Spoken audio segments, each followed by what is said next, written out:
Hola, Ashley, Rodrigo, Luisa. ¿Cómo están, chicos? ¿Qué tal? Hola, Jorge. Heidi. Hola, Mariela. ¿Cómo estás? Rodrigo, Rosalinda. ¿Cómo están, chicos? Rubí. Bien. A ver, voy a comenzar a compartir el material.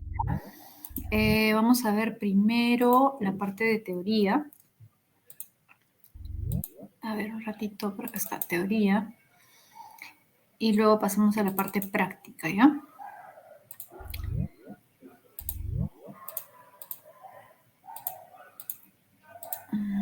Esto. Ya. Ahí se ve, ¿no?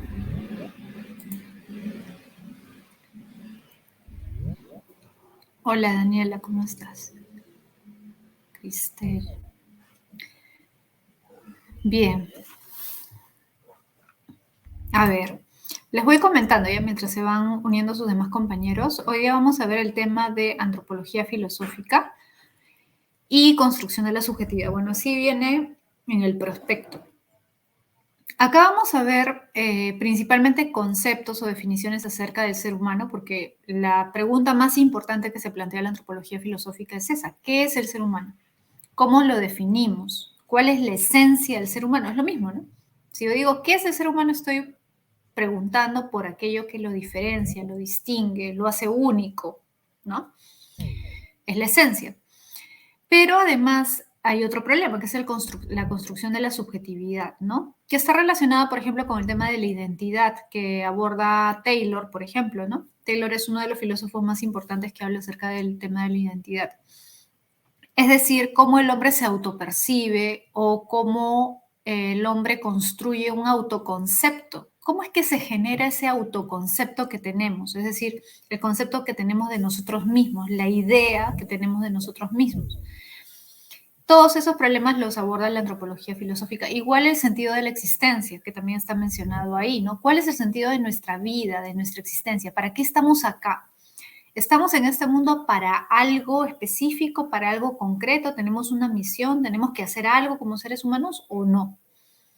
Todos esos problemas, todas esas preguntas las aborda la antropología filosófica. Recuerda que no es lo mismo la antropología a secas que la antropología filosófica, ¿ya? La antropología tú debes haber visto que es una carrera que se estudia en ciencias sociales, ¿no? Es un estudio científico del hombre desde la perspectiva cultural, ¿no? Histórica también, ¿no? Pero la antropología filosófica no es un estudio científico. Si bien, ojo, las últimas décadas, en el último siglo, los filósofos sí han tenido en cuenta estudios científicos. O sea, las investigaciones científicas que se han hecho acerca del hombre han sido importantes también para la filosofía, digamos, para construir nuevas teorías filosóficas acerca del hombre, sí, en las últimas décadas sobre todo. Pero no es lo mismo la antropología a secas, la antropología como ciencia, que la antropología filosófica, que es una disciplina de la filosofía, ¿ya? De todas maneras te lo menciono por si acaso para que lo tengas en cuenta, ¿sí? Andrea, ¿es el segundo tema? Sí, es el segundo tema que vamos a ver según el cronograma que tenemos, ¿ya? Uh-huh. Entonces, vamos a ver, como dijimos al inicio, los conceptos o principales definiciones que se han hecho a lo largo de la historia de la filosofía acerca de la naturaleza o esencia humana. ¿Ya? Mira, primero tenemos a Aristóteles. La definición o el concepto que maneja Aristóteles en realidad es, creo, la definición que la mayoría de nosotros manejamos, es el concepto que más influencia ha tenido en la historia del conocimiento, ¿no? Pero vamos a ver que si bien es un concepto, es una definición que puede ser fácilmente aceptada por la mayoría de personas, ¿no? Con la que la mayoría de nosotros concordaría, han habido algunos filósofos que han criticado este concepto, ¿ya? Y vamos a ver luego por qué, y es interesante, ¿no? ¿Qué dice Aristóteles? Aristóteles define al hombre como un animal racional, pero también lo define como un animal social, como dice ahí. Ahora, pregunta, Son dos definiciones diferentes, son dos definiciones que da en dos libros distintos, en dos épocas distintas. ¿Cambió su perspectiva? No. En realidad, ojo, las dos definiciones están relacionadas.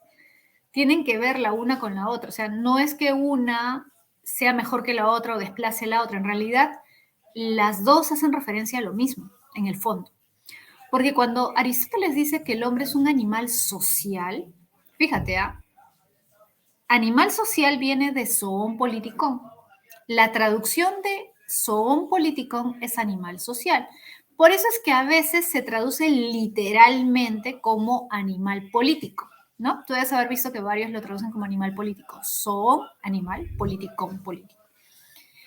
Pero ¿por qué en este caso no ponemos político sino social? Porque esto de animal político puede tergiversarse, ¿no? Por ejemplo, yo he visto varias veces, es bien común, ustedes también deben haberlo visto, que hay personas que dicen, Alan García era un animal político. Aristóteles, si escuchara eso, diría, ya, ¿y tú no eres un animal político? Yo no soy un animal político. No somos, solamente él es un animal político. ¿Por qué? Porque nosotros interpretamos animal político como, pucha, alguien que se interesa por la política o está en actividad política permanente y los demás no. En realidad, o que es un gran político en el sentido de que destaca políticamente, ¿no? En realidad, Aristóteles, cuando habla del hombre como animal político, animal social, primero hay que tener en cuenta que político en griego significa que se refiere a la polis, es decir, que se preocupa por la polis, que está relacionado con la polis. Político viene de polis, esa es la raíz. Polis es ciudad, es decir, es un ser que vive en una polis. El hombre es un ser que vive en una polis, por eso es un animal social, es decir, que necesita de la polis. No solamente, ojo, para subsistir, no. Porque Aristóteles no va a decir, ya, somos animales políticos porque necesitamos de los demás para subsistir. Porque si no existiera el panadero, no podría comprar mi pan y no podría comer. Si no estuviera el señor del mercado donde compro mi fruta, no podría comer fruta. Porque si no existiera el señor que hace polos, no podría vestirme. No. No somos animales sociales porque necesitamos de los otros para satisfacer nuestras necesidades simplemente. No. Porque en ese sentido, no habría una diferencia radical entre los animales sociales que hay, que no son el ser humano y el ser humano.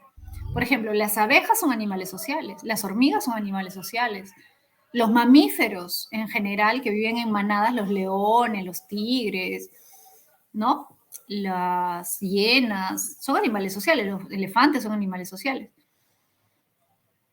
Entonces, ¿qué tiene de especial ser social?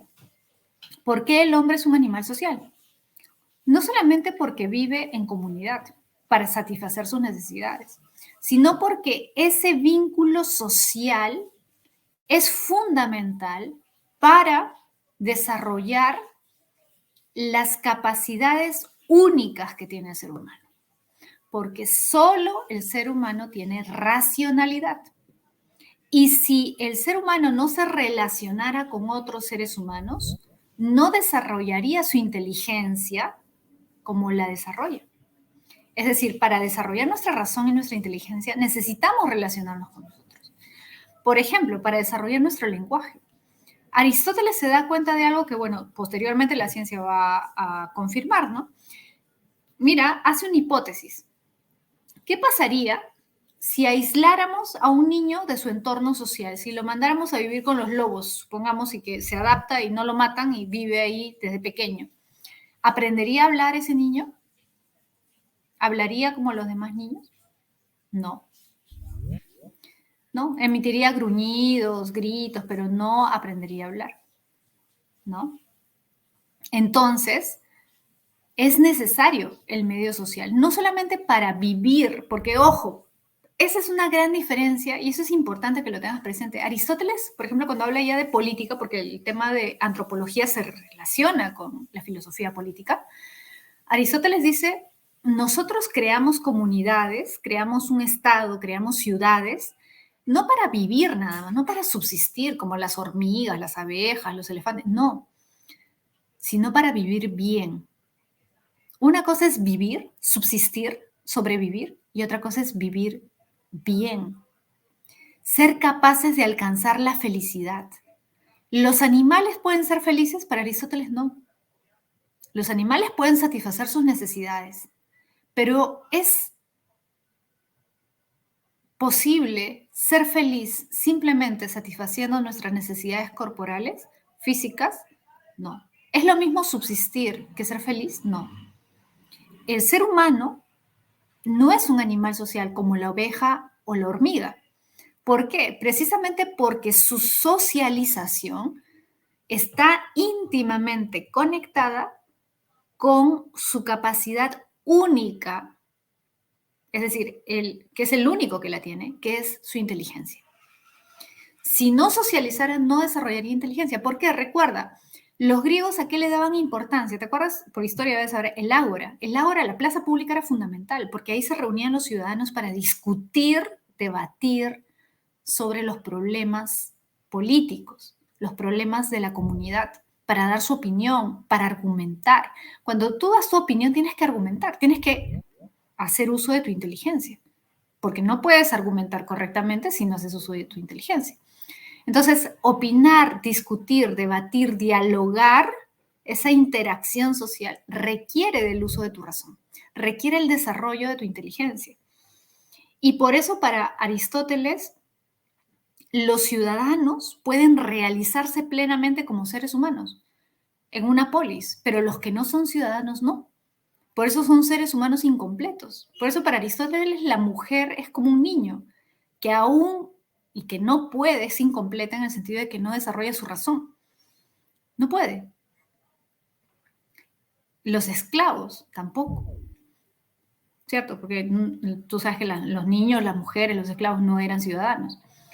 Entonces, para Aristóteles es fundamental la interacción social a través del lenguaje. El lenguaje es uno de los signos de inteligencia humana y por eso es fundamental para desarrollar tu lenguaje la interacción social. Es fundamental. Si no tienes contacto con otros seres humanos, no vas a poder aprender a hablar, ¿cierto? Entonces, para Aristóteles es importante eso. Y esas dos cosas están relacionadas, el contacto social con el desarrollo de la inteligencia. ¿Ya? Son las dos cuestiones. Ahora, vamos a ir a San Agustín, ¿ya? San Agustín ya pertenece a otro periodo de la historia, como tú sabes, lo que se conoce en la historia occidental como la época medieval, ¿no? La Edad Media.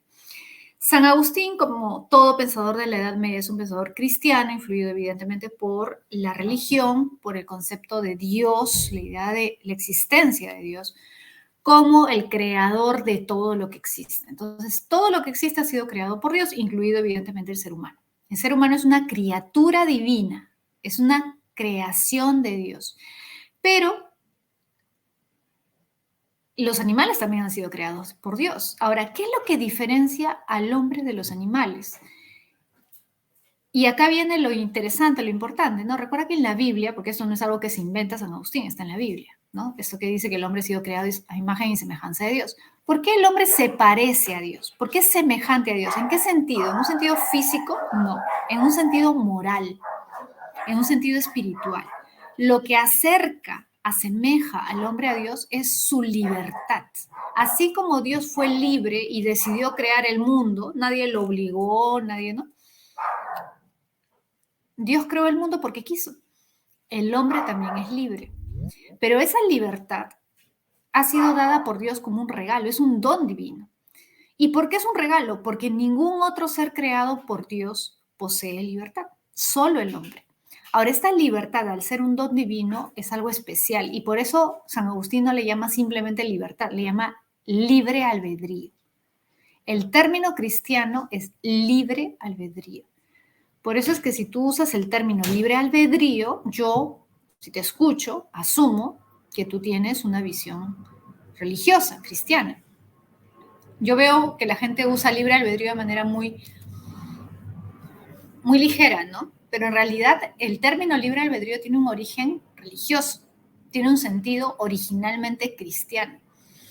que hasta cierto punto se ha perdido porque, repito, se usa el término libre albedrío para todo, ¿no? Pero en realidad tiene una connotación religiosa en su origen, tiene una connotación cristiana.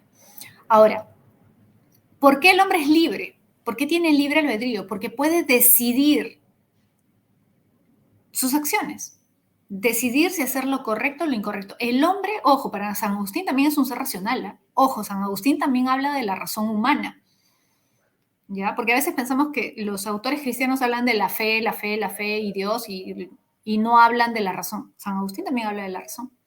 La razón es una característica humana para San Agustín, sí. Es algo que le ha dado Dios, claro. Y San Agustín diría, sería absurdo pensar pues que la razón es algo malo. Si Dios nos ha creado con razón, por algo será. Por eso es absurdo para San Agustín creer que la razón y la fe están en oposición, que son contradictorias. No, otra cosa es que por orgullo, por soberbia, tú uses tu razón para alejarte de Dios. Eso es otra cosa. Pero que la razón en sí misma sea mala, no.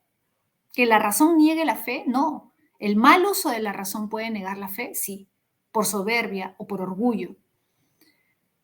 Pero si tú eres lo suficientemente humilde y reconoces que la razón tiene sus límites, te vas a dar cuenta de que la fe y la razón no están en oposición necesariamente.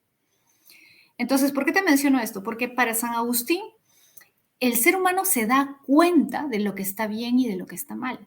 Ahora, una cosa es que se dé cuenta y otra cosa es que decida hacer lo correcto, ¿cierto? Porque si fuera así, pues, o sea, si yo me doy cuenta de qué es lo correcto y siempre hiciera lo correcto, no habrían males en el mundo, ¿no? Todo sería perfecto.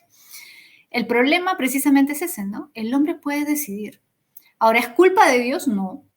Si tú decides hacer lo malo es por tu propia voluntad. Por eso mismo San Agustín dice, es absurdo que haya tanta gente que critique a Dios y diga, bueno, pero si Dios es bueno, ¿por qué hay tanto mal? Bueno, pero Dios no decide hacer el mal, ¿no? El que decide hacer el mal es el hombre, el que decide matar, el que decide hacer una serie de atrocidades es el hombre. ¿Por qué le echamos la culpa a Dios? ¿Acaso Dios te dice, haz lo malo? No, Dios te dice qué es lo correcto. Y tú eres el que decide si hace lo correcto o si desobedece a Dios, ¿no? Entonces, para San Agustín, el libre albedrío es un regalo porque solo el hombre posee esa característica. Solo el hombre puede decidir. Y como él decide, es justo, ojo, es justo que haya un premio y un castigo. Porque evidentemente, si tú, a pesar de poder hacer lo malo, haces lo bueno, es justo que se te premie. Y si en lugar de hacer lo bueno, haces lo malo, es justo que se te castigue. ¿O no? Claro. Por eso hay premios y castigos, porque eres tú el que decide. Nadie te ha obligado. Dios no te obliga a hacer lo malo. ¿Por qué pensar? Porque hay muchas personas, dice San Agustín, la misma crítica que se hace hasta ahora, ¿no? Pero si Dios quiere que yo sea bueno, ¿por qué me hace decidir? Ya, pero Dios te dice, tú decides y te señala cuál es el camino correcto. No te dice hacer el mal, ¿cierto? ¿Por qué nos quitamos responsabilidad? Porque decimos, no, pero Dios me dio la ley. Ya, pero Él no te obliga a hacer mal. Él te dice, mira, esto es lo correcto, hazlo. Pero ya tú decides.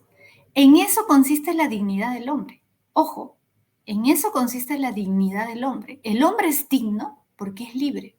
El animal no es digno porque no es libre. Por eso el hombre es superior a los animales. Por eso el hombre es una criatura creada a imagen y semejanza de Dios. Por eso el hombre es imago viva Dei, imagen viva de Dios. Por eso el hombre es la criatura más perfecta que ha creado Dios, según la teología cristiana, según la filosofía cristiana. Por eso la vida humana siempre va a ser superior a la vida de cualquier animal, siempre. Y por eso es que, bueno, en la iglesia, en general, hay toda una tradición de protección de la vida humana, en cualquier caso, ¿sí? A partir del libre albedrío, de ese don único, de esa capacidad única que tiene el hombre, es que se valora la vida humana por encima de la vida de cualquier otro ser. Ahora, aparte de esto, fíjate, San Agustín habla de algo que es bien interesante, que está en La Ciudad de Dios, que es su libro más extenso, más interesante, La Ciudad de Dios, que por cierto, una vez o dos veces ha venido en examen de admisión, hace ya varios años, ¿no? vino, recuerdo, una pregunta sobre la ciudad de Dios de San Agustín, donde habla de la ciudad divina, la ciudad de Dios, y la ciudad mundana. La ciudad mundana, es decir, los estados, las ciudades creadas por el hombre. En la época de San Agustín, ¿cuál era la ciudad humana? Roma, el imperio romano, la ciudad creada por el hombre. ¿Y cuál es la ciudad divina? La vida eterna. Y hace esa contraposición en la ciudad de Dios. La vida mundana y la vida divina. La vida mundana es la que todos vivimos, porque todos vivimos en el mundo. Y todos en este mundo estamos sometidos a una serie de deseos, de apetitos. Apetecemos, deseamos cosas, ¿o no? En esta época, quién sabe si más, ¿no? Porque vemos tantas cosas que deseamos, ¿no? Tener. Ahora con las redes sociales, mucho más, ¿no? Viajes, cosas, lujos, ¿no? Y la gente desea, y cada vez es más común que la gente esté inconforme, se siente inconforme. En realidad, San Agustín es interesante porque él se percata de eso en su época. La gente quiere siempre algo que no tiene. Puede ser que tenga mucho dinero y aún así quiere más. Nunca se satisface con lo que tiene. Puede ser que tenga placeres, pero quiere más. Puede ser que tenga una comida rica, pero luego se la acaba y quiere otra, o quiere algo diferente, o quiere acumular riquezas, joyas, lujos.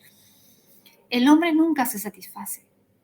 El hombre nunca, nunca se satisface con lo que tiene. ¿Por qué?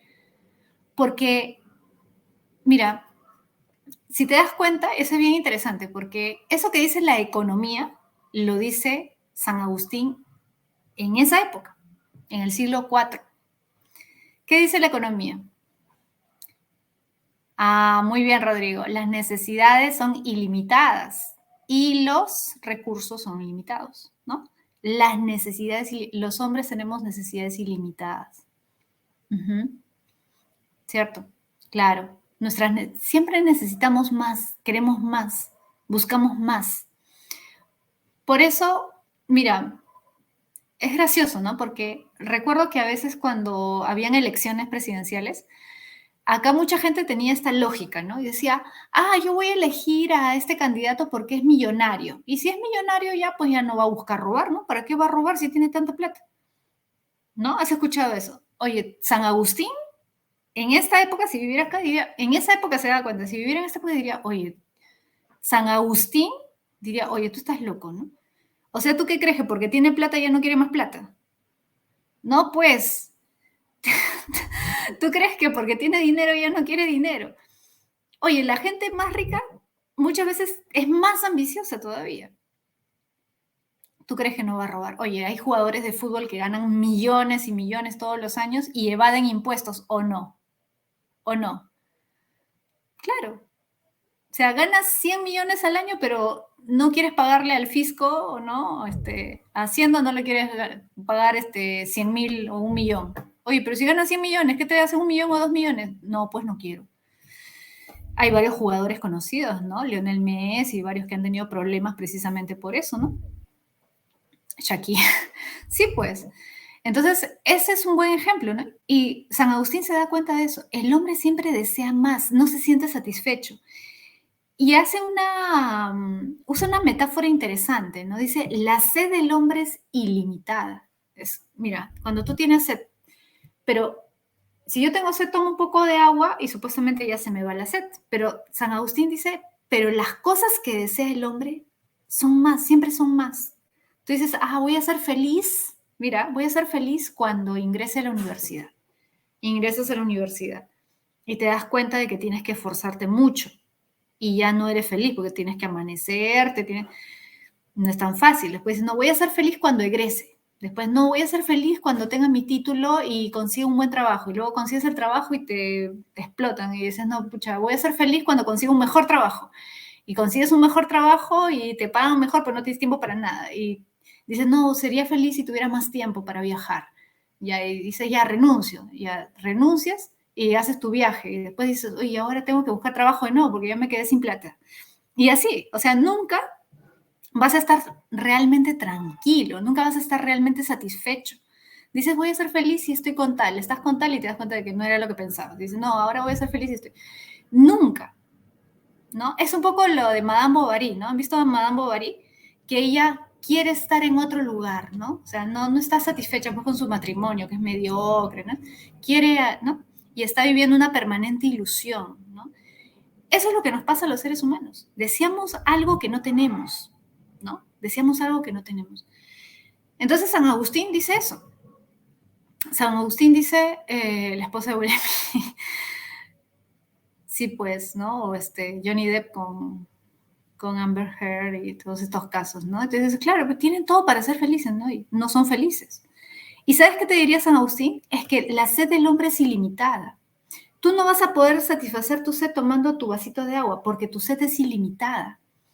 ¿Qué es lo único que satisface tu sed? Algo ilimitado. ¿Pero qué es lo único ilimitado? ¿En este mundo encuentras algo ilimitado? No. Ashley dice Rubí. No hay nada ilimitado, no hay nada infinito. ¿Qué es lo único infinito? ¿Qué es lo único infinito? El aire, dice Rubí. Según San Agustín, Dios, pues. Dios. Solo Dios puede satisfacer los deseos infinitos del hombre, porque solo Dios es infinito. Por lo tanto, el hombre puede ser feliz en este mundo terreno, en este mundo humano, en esta ciudad mundana. No. Puede ser feliz solamente cuando contempla a Dios. Cuando se encuentre con Dios, ahí recién va a ser feliz. Solo Dios puede satisfacer al hombre, porque solo Dios es infinito. Nada más es infinito. Bien. Esa es la idea de San Agustín, que es una idea bien interesante, ¿no? Es una idea bien interesante y bien realista. San Agustín es muy realista, si te das cuenta, es pesimista desde cierto punto de vista, ¿no? Con respecto a la condición humana, ¿no? A la realidad humana. Es bien interesante leer a San Agustín. Ya, pasamos ahora a Marx. Mira, Marx dice, fíjate, que el ser del hombre es el conjunto de sus relaciones sociales productivas. Mira, la naturaleza humana tiene que ver con la esencia, o sea, es lo mismo. ¿Cuál es la esencia del ser humano? Se pregunta Marx. Y la respuesta de Marx es interesante. Para Marx, él es el primero que va a hacer énfasis en esto. No hay una esencia. No hay una esencia. El hombre no nace con una esencia, porque nacer con una esencia significa que tienes una característica permanente durante toda tu vida y que todos los hombres han nacido con esa característica, ¿no? El hombre de la antigüedad, el hombre de la Edad Media, el hombre de la Edad Moderna, el hombre pobre, el hombre rico, el obrero, el burgués, el esclavo, el aristócrata, y no. ¿Por qué? ¿Por qué Marx no cree en una esencia? Porque recuerda que Marx es materialista.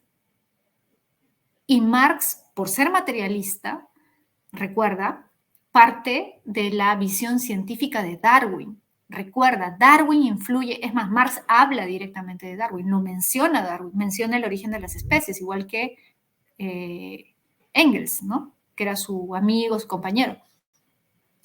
Entonces, Darwin, ¿qué decía? Que el hombre es un animal, es una especie más que ha evolucionado. Claro, ha adquirido características especiales, su inteligencia, su razonamiento, ¿no?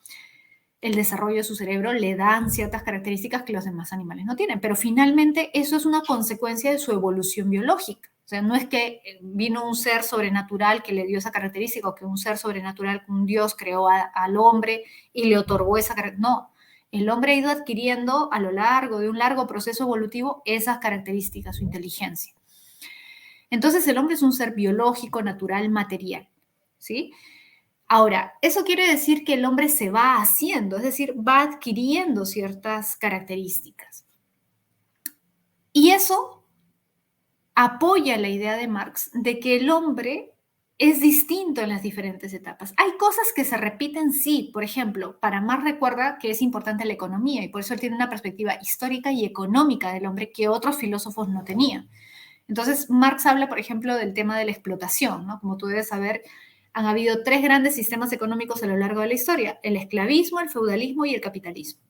En el esclavismo estaban el amo y el esclavo. Feudalismo, el señor feudal y el siervo. Y en el sistema capitalista, bueno, el capitalista, el burgués y el obrero proletario, ¿no?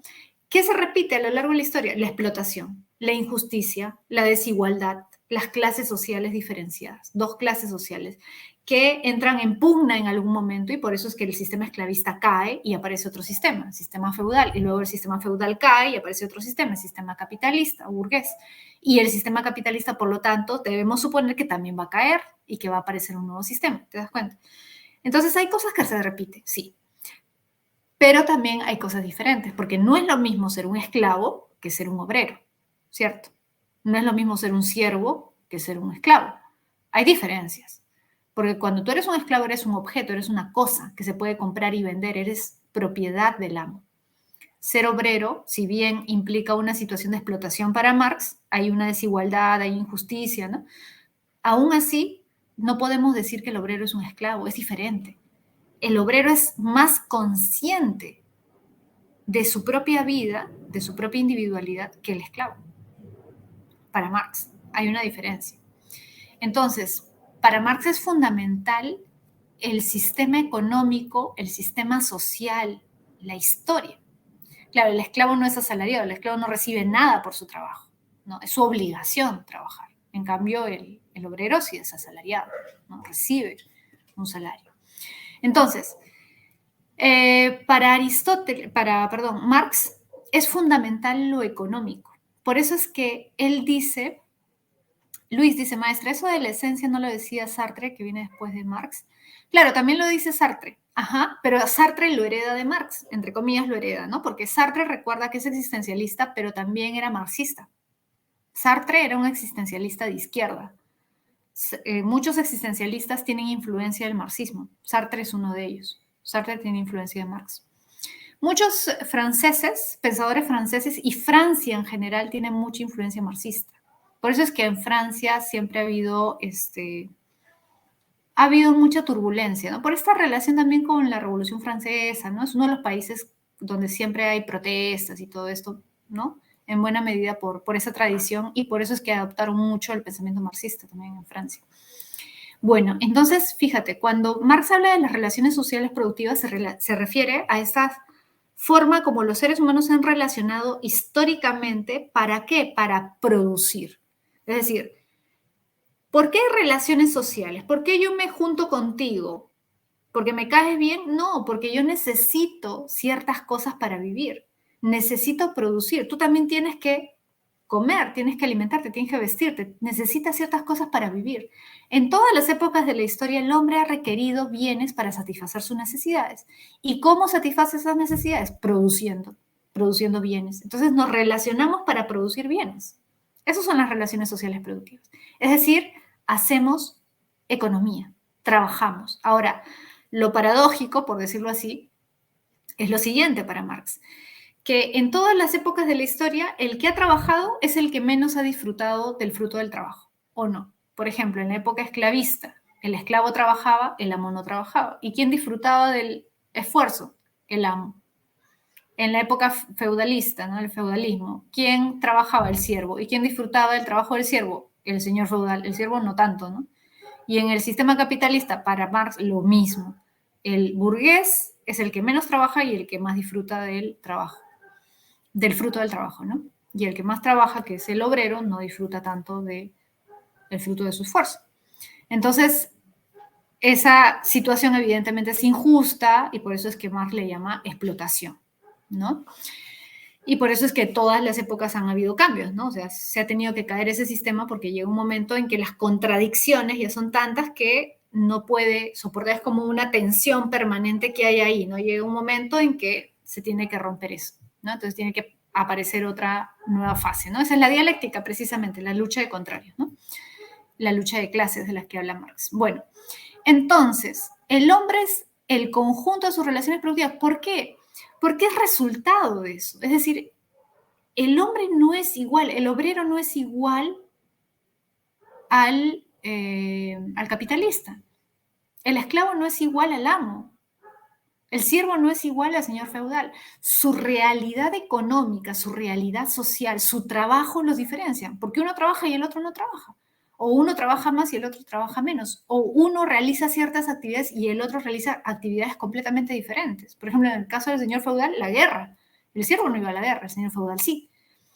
El siervo estaba en el campo todo el día. Entonces, las actividades que hacemos definen quiénes somos, claro. Lo que tú haces, eres lo que tú eres.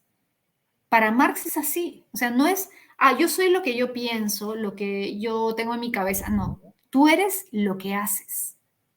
Tú eres lo que haces.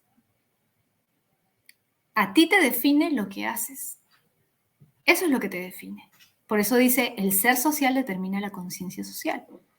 Finalmente, lo que tú haces en tu día a día, qué puesto ocupas en la sociedad, qué función ocupas dentro del sistema económico, eso define cómo piensas. Eso define cómo piensas. Por eso es muy difícil, pues, que un obrero piense como un capitalista y que un capitalista piense como un obrero. O sea, puede ocurrir, podría ocurrir, sí. Han habido casos, y mismo Marx habla de esos casos, pero no es lo común, no es la normalidad. ¿Mm? Entonces, para Marx es fundamental por eso entender que el hombre es resultado de lo que hace, es resultado de su realidad económica social, ¿sí? Por eso es materialista. Entonces, no hay una esencia, no nacemos como una esencia. Vamos siendo en función de lo que hacemos. Y nuestras ideas son producto de lo que hacemos. Por eso las teorías filosóficas, las ideas, las ideologías, la religión, que son conjuntos de ideas, lo que llama conciencia Marx, es un resultado de la realidad social y económica. Por ejemplo, las religiones, cuando tú estudias historia del Perú, ves, por ejemplo, la cultura chavín, ¿no? La cultura naja, la cultura paracas, te das cuenta de que la religión, ¿no? Las características de la religión eran en realidad resultado, ¿no? Del sistema, ¿no? O sea, había una casta que trataba de controlar a la sociedad y para eso necesitaba ciertas ideas, cierta religión, ciertas creencias. Entonces, no es que la religión hace la realidad, por decirlo así, sino que la religión es producto de la realidad, ¿no? Y por eso es que Marx es tan crítico, por ejemplo, de las religiones, ¿no? ¿Sí? Entonces, por eso para Marx es fundamental conocer la realidad económica y social para entender cómo es el hombre en un determinado momento, porque todos los hombres no son iguales, porque el hombre no es igual en todas sus épocas. El hombre cambia. Y por eso, como cambia, es posible pensar que habrá un momento en la historia en que todos los hombres sean iguales, libres y haya justicia en la tierra. Sí, para Marx sí. Por eso, para Marx, ¿será posible el comunismo? Sí. Si tú asumes que el hombre es igual, idéntico siempre y que no hay cambios, tú dices, no, pues está loco Marx, ¿no? Pero si tú crees que el hombre sí cambia, entonces crees que es posible, tendrías que creer que es posible crear un mundo, crear una sociedad donde sea posible que todos los hombres sean libres y sean iguales. Por eso es que Marx cree que eso es posible. ¿Te das cuenta? Bien, vamos a pasar ahora a Nietzsche, ¿ya? Lucerito dice, profesora, un libro para saber el pensamiento de Marx. A ver, es un poco complicado porque Rodrigo dice el Capital. Oye, Rodrigo, tú eres bien malo, ¿no? ¿Cómo le vas a mandar a leer? El Capital son 3 tomos así que ni siquiera los profesores de marxismo se leen. Yo conozco un solo profesor que se ha leído el Capital y que te das cuenta de que sí ha leído el Capital. Es de verdad, ¿eh? Porque el Capital son 3 tomos así y hay una parte que es bien compleja, ¿ya? Es bien compleja, ¿no? El Capital es muy pesado. No es fácil leer el Capital. Yo, repito, solamente conozco un profesor que se ha leído todo el Capital completo, porque era un profesor especialista en Marx, especialista en marxismo. Después otros profesores se lo han leído a medias. ¿Usted lo ha intentado, maestra? No. Tengo el Capital, sí, he leído una parte, pero no me he leído todo. Porque Marx es interesante, pero tenía otras prioridades en ese momento y no lo terminé de leer. He leído una parte. El manifiesto, dice Luis Elías, sí, el manifiesto sí es interesante porque es un texto corto, o sea, lo puedes leer rápido, en 2 horas, menos de 2 horas, en 1 hora te lo puedes leer. Te da cierta idea, pero es es un manifiesto, pues.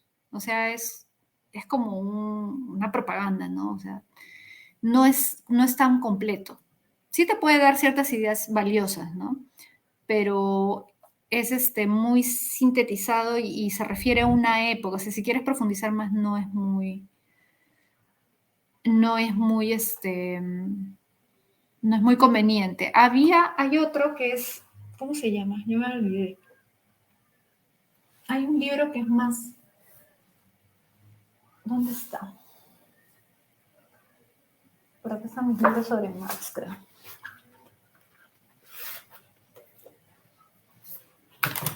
Por acá tengo algunos. Introducción en Luxemburgo.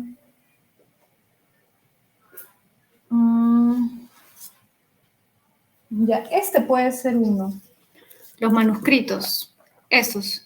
Bueno, este, por ejemplo, es así, ¿no? Pero los manuscritos económicos filosóficos también se les llama. Ese sí, es un escrito de juventud, es bien interesante, los manuscritos económicos filosóficos.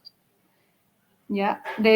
Sobre economía y filosofía o manuscritos económicos filosóficos, que es un texto de juventud, es uno de sus primeros textos. Es un Marx humanista, es bien interesante, es un Marx humanista, porque Marx también va cambiando un poco su perspectiva, pero acá yo diría que está lo esencial y la parte más interesante de Marx en estos manuscritos, en esos manuscritos. Bien, a ver, por 12 meses. Sí, pues quieren prohibir sus libros, ¿no? Sí, pues sí, también hay una película sobre Marx, sí es cierto.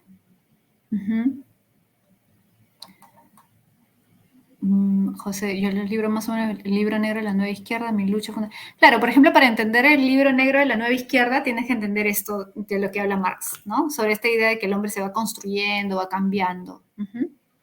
Sí, pues. Ya. ¿Por qué quieren prohibir sus libros? Ashley, porque lo que pasa es que con todo esto que ha pasado de las manifestaciones y todo esto, como habrán visto, se tiende a terruquear mucho, ¿no? O sea, se tiende a decir, ay, si citas a Marx o si lees Marx ya eres terrorista, ¿no? Estás promoviendo la violencia, por todo eso, ¿no? Esta idea de que si protestas ya estás en contra del sistema o quieres buscar la violencia, el caos, qué sé yo. Y bueno, se atribuye eso al pensamiento de Marx y todos los que leen Marx promueven eso, entonces se busca, lo cual es absurdo, pues, ¿no? Porque yo puedo leer a Marx y también tengo el libro de San Agustín, ¿no? O sea, no porque leo a Marx soy marxista y no porque leo a San Agustín soy cristiana, ¿no? Es ridículo, ¿no?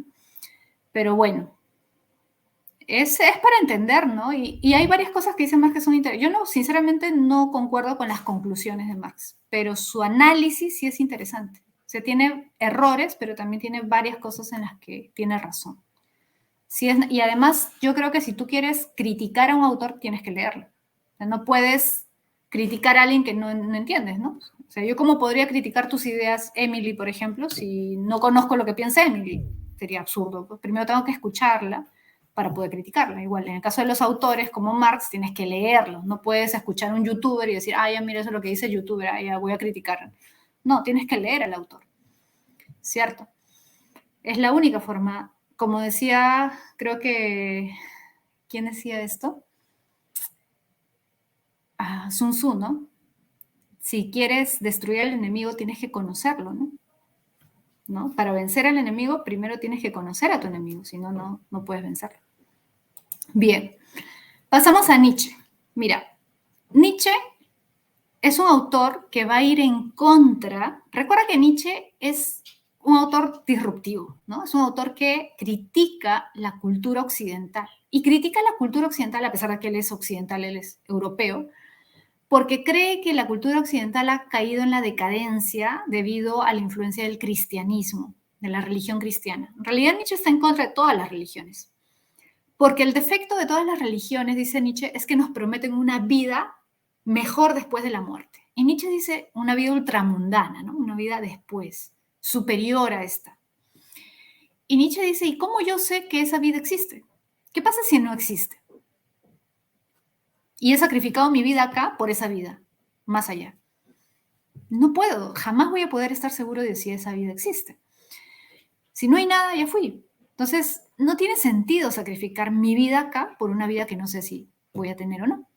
Entonces, por eso es que Nietzsche es crítico de las religiones, porque todas las religiones te dicen sacrifica tu vida acá por esa vida. que es ilusoria para Nietzsche, ¿no? Entonces, el cristianismo, sobre todo, lo critica más que las otras religiones porque el cristianismo es la religión que más ha influido en la cultura occidental y ha causado la decadencia de la cultura occidental, dice Nietzsche. ¿Por qué una decadencia? Porque si hay una decadencia, se supone que en algún momento sí estuvo bien la cultura occidental. ¿Cuál es la época en que la cultura occidental estuvo sana, estuvo bien para Nietzsche? En el origen de la cultura griega. Ojo, el origen, los inicios, ¿sí? La época heroica. ¿Te acuerdas la época de la que habla Homero, Hesiodo, los héroes, esos grandes hombres que buscaban la fama, la gloria, la riqueza, el poder, la belleza, que eran orgullosos, no eran humildes, no eran pobres, ¿no? Por eso habla de la transvaloración de los valores, pues. Bueno, en la época de los griegos antiguos, heroicos, ojo, antes de Sócrates, antes de Platón, antes de la filosofía, antes, no la época de la filosofía, antes. En esa época, el bueno era el rico, el poderoso, el bello físicamente, ¿sí?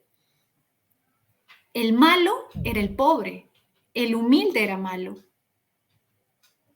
Pero ¿quién nos ha enseñado que hay que ser humildes? El cristianismo. ¿Quién te ha enseñado que el pobre heredará el reino de Dios y que los ricos no? ¿Te acuerdas? Es más fácil que un camello pase por el ojo de una aguja que un rico entre al reino de los cielos. El cristianismo. La riqueza es mala. El orgullo, la soberbia son malos. La belleza física no es tan importante. Es mejor la belleza del interior, la belleza de tu espíritu. O lo que dicen guachafamente algunos, la belleza de tus sentimientos, ¿no? ¿Quién nos ha enseñado eso? El cristianismo, pues, ¿o no? ¿Sí o no? Nietzsche diría, la belleza de tus sentimientos. Oye, eso es otra cosa, ¿no? ¿Qué belleza de tus sentimientos? Claro, o sea, ojo, ¿quién nos ha enseñado eso? El cristianismo. Pero ¿dónde comenzó todo? Con el cristianismo no, ya hubo un antecedente. ¿Cuál fue el antecedente? Sócrates y Platón, pero sobre todo Sócrates. Porque Sócrates dijo que el cuerpo es la cárcel del alma y que el alma es inmortal y que hay que cuidar nuestra alma más que nuestro cuerpo, que el cuerpo es pasajero, que es materia, la belleza física no es tan importante. Y por eso Nietzsche dice, claro, pues si es feo, ¿cómo va a ser importante la belleza física? Más importante es la belleza del alma. ¿No? Es todo lo que, todos los feos dicen lo mismo, ¿no? La belleza del alma es más importante. Pero ojo, no estoy bromeando, literalmente Nietzsche dice eso. Ojo, literalmente lo dice, ¿ah? Literalmente lo dice. Sócrates dice que la belleza del alma es más importante porque era feo, pues. De verdad, ¿ah? Lo dice Nietzsche. Entonces, mira, Nietzsche considera que la decadencia comienza ahí. No, no sea mala, mí, yo digo eso. Sí, pues para Nietzsche, con Sócrates ya comenzó todo el desmadre, ¿no? Y Nietzsche incluso, mira, a Sócrates lo odia más que a Platón, porque Platón era bello físicamente. Platón era rico, era un aristócrata. Dice, oye, este desgraciado de Sócrates, pobretón, feo, lo termina corrompiendo al pobre Platón, que era rico, aristócrata, bello, y lo termina corrompiendo, diciéndole, no, o sea, Platón tenía un espíritu aristocrático por nacimiento, porque él era un aristócrata y lo termina corrompiendo. Por eso odia a Sócrates. Pero bueno, la cuestión es que la filosofía racionalista y el cristianismo se parecen en eso, en que terminan dando la importancia al alma, le terminan dando importancia a la razón por encima del cuerpo, de la pasión, de la emoción, del sentimiento, de la tragedia, ¿sí? Ese excesivo racionalismo que ya piensa todo y que no deja fluir las emociones. Por eso es que Nietzsche tiene un texto muy lindo que yo te recomiendo. Si quieres comenzar a leer a Nietzsche, no leas El Anticristo, no leas la Zaratustra, no leas la genealogía de la moral, no. Lee El origen de la tragedia. Ese es el primer texto que deberías leer si te interesa Nietzsche. El origen de la tragedia. Ese texto es bien bonito porque precisamente te muestra qué es lo que valora Nietzsche de la cultura griega y qué es lo que critica y dónde está el origen del problema. ¿Sí? Ese texto es clave. Es el texto que te permite entender mejor otros textos que vienen después. Si lees primero la Zaratustra, te vas a confundir o puede ser que interpretes mal. Pero si comienzas con el origen de la tragedia, vas a tener un mejor camino, un mejor hilo conductor. ¿Ya? Entonces, Nietzsche habla precisamente en el origen de la tragedia de todo esto que te estoy hablando. La tragedia precisamente muestra eso, la vida tal y como es, la vida en su tragedia, porque no estamos acá efectivamente para, o sea, ser felices en ese sentido tonto que a veces nos imaginamos, pero la tragedia misma es hermosa en cierto sentido. O sea, este mundo, como dice la Biblia, y en eso le da Nietzsche la razón a la Biblia, es un valle de lágrimas. Todo no va a ser felicidad en este mundo. No creas que todo va a ser felicidad, pero es la belleza de la vida. Podemos sufrir acá, pero el sufrir nos hace sentirnos vivos. Precisamente la capacidad de sufrir es lo que hace que tú te des cuenta de que estás vivo. Sufrir es parte de la vida. Ahora, eso no quiere decir que vas a flagelarte o vas a sufrir todo el tiempo, no. Es asumir la vida tal y como es. Es aceptar la vida con todos sus problemas. ¿Sí? Por eso dice Nietzsche, el hombre superior es el que baila con sus cadenas, no el que dice, ay, ¿por qué estoy así? ¿Por qué? Ya bueno, ya llegará el momento en que viva bien, ya Dios me premiará en algún momento. No, el verdadero hombre superior es el que acepta la vida tal y como es y le saca el provecho a la vida tal y como es. La acepta y vive el día a día como un día nuevo. Es decir, no repite, no es monótono. Por eso recuerdas las tres transformaciones, el camello, el león y el niño. El camello es el espíritu cristiano. ¿Cómo es el cristiano? Como un camello que acepta, que está así sufriendo y dice, bueno, ya no importa, en algún momento llegará mi premio, ¿no? Ya tengo que aceptar, asumir los golpes de la vida y estar acá sufriendo todo, ¿no? Luego viene el león, que es el nihilista, que rompe con lo anterior. El león que hace es destructivo, es furia, rompe, ¿sí? Es violencia, no quiere aceptar las cosas. Ese es el nihilista, pero debemos quedarnos en la etapa nihilista. Para Nietzsche no, por eso Nietzsche no es un nihilista en el sentido de que, bueno, todos los valores han muerto y ya nos quedamos sin valores. No, crea tus propios valores. Precisamente el superhombre es el que crea nuevos valores. Rompe con lo anterior, sí, pero es capaz de crear nuevos valores. Por eso Nietzsche dice, el Zaratustra es el profeta del superhombre. El superhombre no es Nietzsche. Ojo, Nietzsche no se considera un superhombre. ¿Sí? Es el que anticipa la llegada del superhombre. Va a llegar, va a venir un hombre superior. El hombre superior es el que es capaz de crear nuevos valores. ¿Y quién representa al superhombre? El niño. ¿Y por qué el niño? ¿Tú te has dado cuenta qué dice qué hace el niño? ¿Qué hace el niño? El niño está pensando en lo que pasó ayer, antes de ayer, oye, tú me miraste mal hace un año, ¿te dice el niño? No. El niño se puede pelear con su primo así feo y al día siguiente está buscando para seguir jugando, ¿sí o no? ¿No? Y tú le dices, no, pero ya te pega todos los días, oye, ya no juegas con él. Pero no, él quiere, ya se olvidó ya lo que pasó ayer, ¿sí o no? Así son los niños. El niño vive el día a día. El niño vive el día a día. ¿Sí? El niño no vive con rencores. El hombre rencoroso para Nietzsche es el cristiano. El cristiano en realidad es rencoroso, aunque no lo quiera admitir. Porque si el cristiano pudiera, se vengaría. Pero como no, como es débil, no se puede vengar, no lo hace. Pero no es que sea bueno realmente.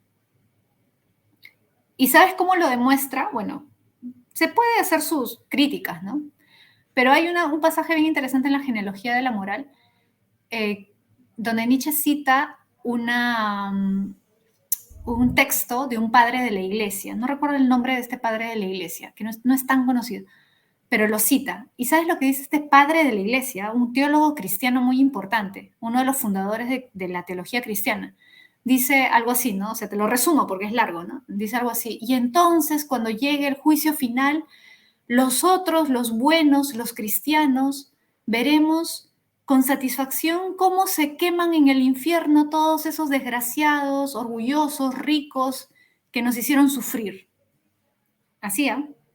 Cuando llegue el día del juicio final, veremos con satisfacción y con placer cómo se queman en el infierno todos esos hombres malos. Y Nietzsche dice, ¿qué? Oye, ¿qué? Oye, pero ¿no que son buenos? Oye, no entiendo, si son buenos, ¿cómo les va a dar placer que se quemen en el infierno? No, no. Como que algo mal, hay algo ahí medio retorcido, ¿no? Pero lo dice así, o sea, te estoy haciendo un resumen, pero de verdad lo dice así. Eso está en la genealogía de la moral.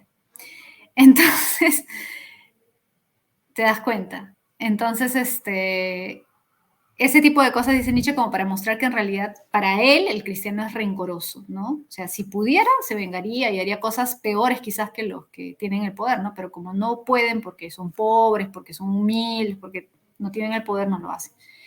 En fin. Bueno, entonces, bueno, son curiosidades, ¿no? Son datitos que te doy, pero reflejan muy bien, ¿no? Lo que critica Nietzsche. En fin, bueno, entonces, ¿por qué te menciono todo esto? Porque para Nietzsche lo que realmente caracteriza al hombre es lo instintivo, lo biológico. Eso que ha criticado la filosofía racionalista tradicional. Repito, para Sócrates, el cuerpo es la cárcel del alma. El cuerpo es malo, lo corpóreo es inferior.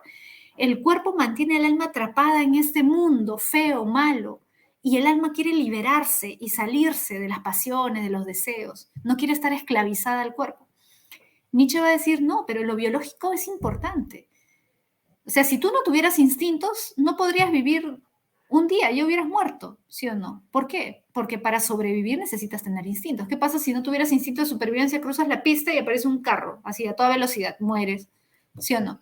Necesitamos los instintos, ¿sí o no? Los instintos son necesarios incluso para la reproducción de la especie. Queremos reproducirnos, te necesitamos instintos, ¿no? Si no, ¿cómo nos reproduciríamos? Entonces, el problema, ¿sabes cuál es? Dice Nietzsche, que la religión cristiana hace que tú sientas culpa por lo que es natural, por lo que es biológico. O sea, tú sientes placer, sientes deseo y la religión te dice, eso está mal, ese es pecado. No debes tener esos pensamientos impuros porque te vas a ir al infierno. Dios está viendo todos tus pensamientos, no solamente tus acciones. ¿Eh? Dios ve tus pensamientos. No puedes pensar en esas cosas. Entonces, creces con un sentimiento de culpa, de que es pecado, de que estás mal. ¿Y qué ocurre? ¿Qué pasa con eso? Te vuelves un ser enfermo. ¿Por qué eres un ser enfermo? Porque eres un animal, finalmente, un animal que va en contra de su naturaleza. El animal, si te das cuenta, el perro, el gato, no crece con un sentimiento de culpa o de pecado, ¿sí o no? Pero el hombre sí, por la religión. Entonces, al final, la naturaleza humana, claro, como dice Johann, ha convertido la naturaleza humana en enfermedad. El hombre se enferma, vive enfermo. ¿Sí? Por eso dice Nietzsche qué cosa, que el hombre es un tránsito, un puente entre la bestia, o sea, el animal, y el superhombre. Es un tránsito, porque no es bestia el hombre, precisamente porque tiene toda esta conciencia, este sentimiento de culpa. No es un animal, pero no puede ser un superhombre si vive con esa culpa, tiene que superar ese estadio, ¿sí?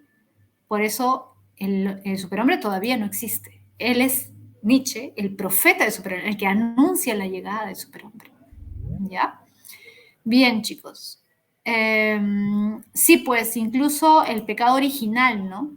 Claro, Diego dice, también dicen que uno nace ya pecador. Sí, pues, naces con el pecado original, peor todavía, ¿no? Ya eres pecador, ya desde que estás bebito y ya no tienes ni una hora de nacido, pero ya por eso te tienen que bautizar, ¿no? Uh-huh. Rilke le quitó la novia a Nietzsche. Sí, pues, efectivamente, Nietzsche se quedó solo. Ya. A ver, pasamos a Cassirer. Bueno, para hablar de Nietzsche, 5 horas. Pasamos a Cassirer, ¿ya? Mira, Cassirer y Scheller, estos dos autores son ya un poquito más recientes, son del siglo XX. Primero vamos a hablar de Cassirer. Fíjate, Cassirer tiene una obra que se llama Antropología Filosófica, sí, literalmente, Antropología Filosófica. Y allí Cassirer dice que el hombre es un animal simbólico. Ojo, lo primero que él hace, o sea, en las primeras páginas, es criticar la definición de Aristóteles. ¿Por qué? Porque dice, Aristóteles define al hombre como un animal racional, ya sabemos. Pero si nosotros analizamos qué es lo que ha hecho el hombre a lo largo de la historia, nos vamos a dar cuenta de que las cosas que ha hecho y que lo diferencian de los animales no son absolutamente racionales. Para que el hombre sea definido como un animal racional, tendríamos que demostrar que todo lo que hace el hombre es racional o que las cosas que hace que lo diferencian de los animales son absolutamente racionales. Y no es así. ¿Qué ha hecho el hombre a lo largo de su historia? ¿Qué ha creado? Mitos. ¿Los mitos son 100% racionales? No, no. Ojo, para Cassirer tampoco son 100% irracionales, ¿ah? Porque los mitos y la religión son intentos de explicar la realidad y tienen cierta conexión con la realidad, pero sería exagerado decir que son racionales, ¿no? Los mitos no los crean los animales, la religión tampoco las crean los animales, ¿sí o no? Mitos, religiones, lenguaje, ciencia, arte, solamente lo hace el ser humano. ¿Y todo eso lo podemos resumir en racionalidad? No. Por lo tanto, Aristóteles se equivoca. ¿Te das cuenta? Aristóteles se equivoca, porque no todo lo que hace el hombre es racional.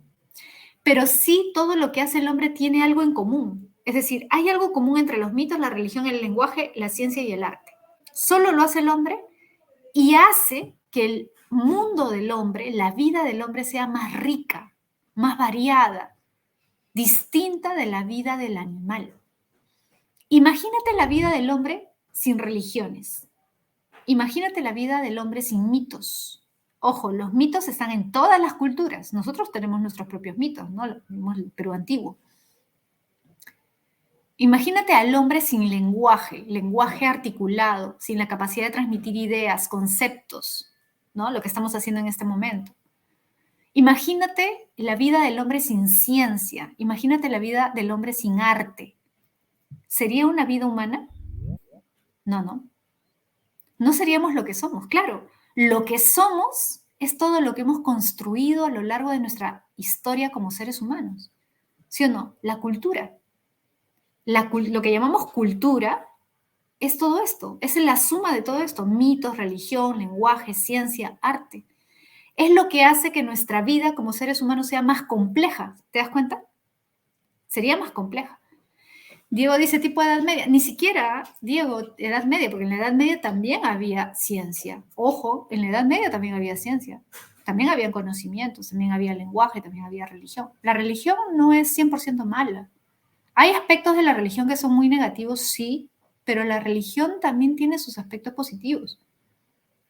Pero a lo que iba es a lo siguiente, lo que te estaba diciendo. Imagínate la vida humana sin todo esto. No sería vida humana. No sería vida humana. O sea, lo que hace que nuestra vida sea rica, compleja, variada, diferente, es todo esto. Entonces, lo que está diciendo Cassirer es algo bien interesante y lo dice así, ¿eh? Es como si el hombre viviera en un universo paralelo al del animal. O sea, los animales, si te das cuenta, yo tengo una perrita, tengo mi mascota acá. Tú también quizás tienes por ahí tu perrito, tu gatito. Ellos viven en la misma casa que tú, ¿cierto? Ven lo mismo que tú, ven el mueble, ven, ¿no? Se echan en el piso, en el mueble, y se van a dormir contigo, incluso en tu cama, lo que sea. Pero viven como tú. Mira, ven lo mismo que tú. Y imagínate que no sales, ¿no? Que eres así como yo, que no salgo de la casa. Estás todo el día en la casa, pero vive como tú. ¿Ve lo mismo que tú? ¿Percibe lo mismo que tú? No. O sea, en teoría sí, porque tiene vista, tiene oídos, tiene olfato. En teoría percibe lo mismo, pero ¿somos eso nada más percepción? ¿O algo más tenemos? Ojo, no solamente inteligencia, tenemos una capacidad simbólica que el animal no tiene, ¿te das cuenta? Tenemos la capacidad, perdón, estaba pasando las diapositivas sin querer, tenemos la capacidad de darle significado a las cosas. Para nosotros las cosas significan algo, tienen un significado especial o no. Un objeto, por muy pequeño que sea, puede tener un significado. Por ejemplo, un anillo, imagínate. Puede ser que alguien que ya no está contigo, alguien que tú querías mucho, te haya dejado un recuerdo, un anillo, no sé. Eso tiene un significado para ti. Para un animal eso jamás va a tener un significado verdaderamente. Para un animal, una cruz, por ejemplo. Imagínate una cruz, pongamos una cruz de madera. Para un animal es objeto para jugar, ¿no? Es un juguete, es algo con lo que se puede divertir. Pero para una persona una cruz no es un juguete.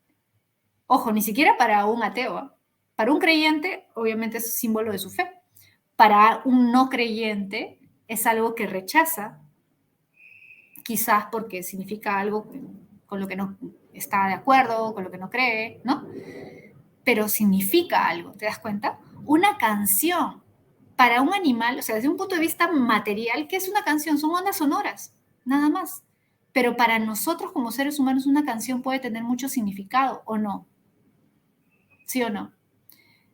Tenemos memoria, podemos recordar algo, una escena o alguien especial, o incluso puede despertar un sentimiento patriótico, por ejemplo. ¿Te acuerdas la gente que lloraba cuando escuchaba Contigo Perú?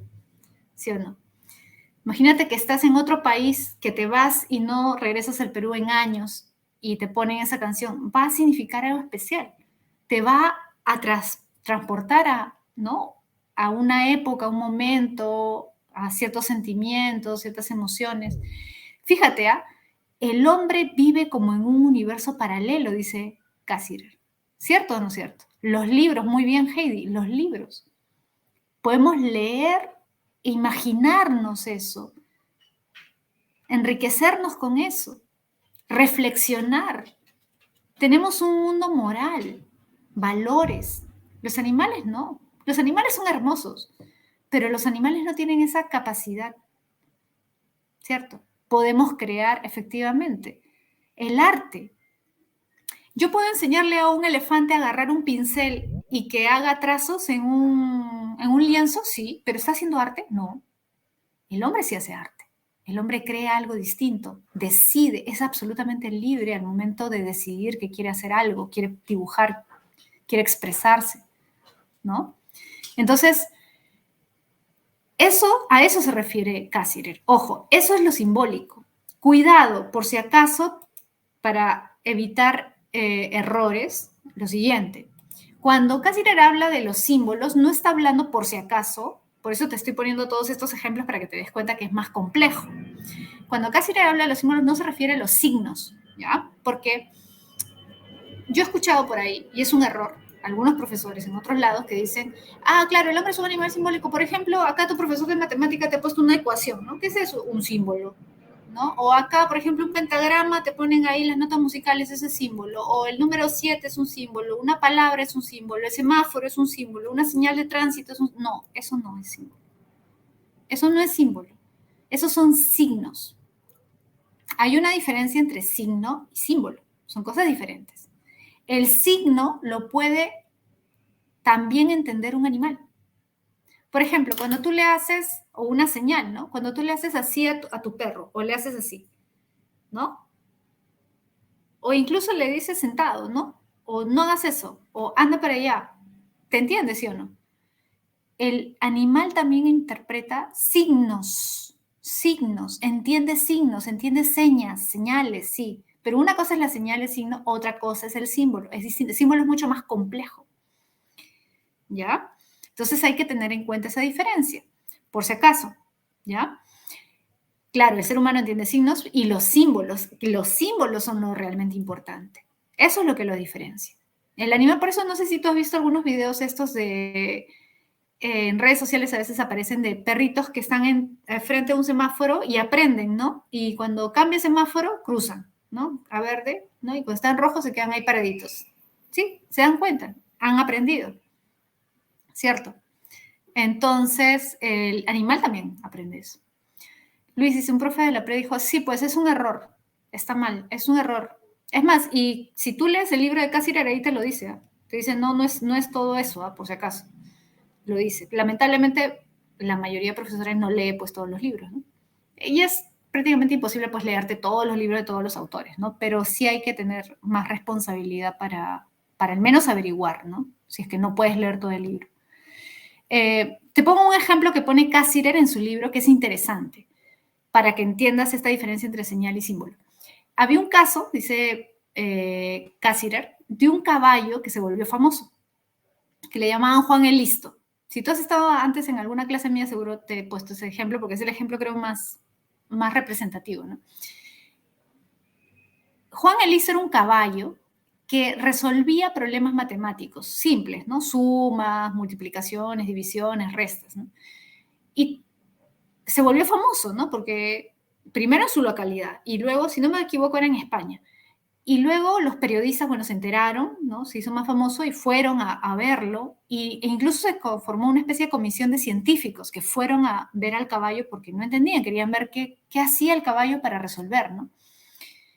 Entonces fueron y se dieron cuenta de que el caballo en realidad no resolvía, ¿no? Obviamente, no resolvía él los problemas, sino que había aprendido todo un sistema de signos para tener la respuesta. La respuesta se la daba a su dueño.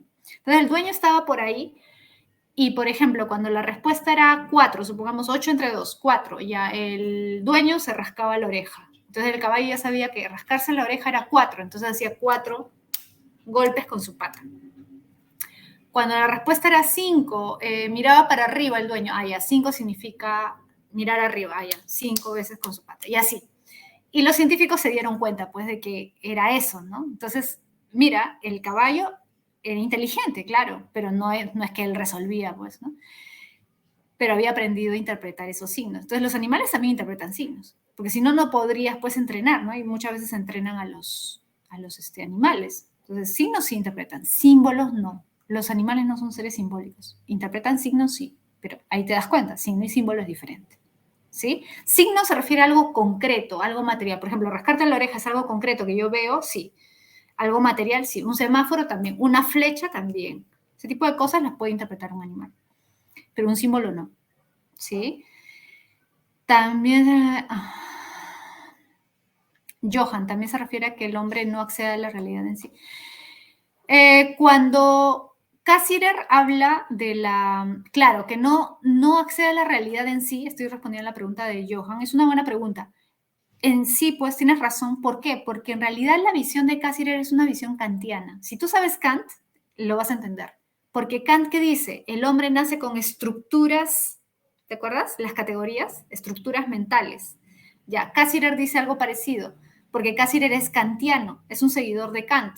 Cassirer dice, las formas simbólicas son como estructuras con las que nacemos. Por eso todo hombre tiene esa capacidad simbólica. Ojo, todo hombre nace con esa capacidad simbólica con la que no nacen los animales.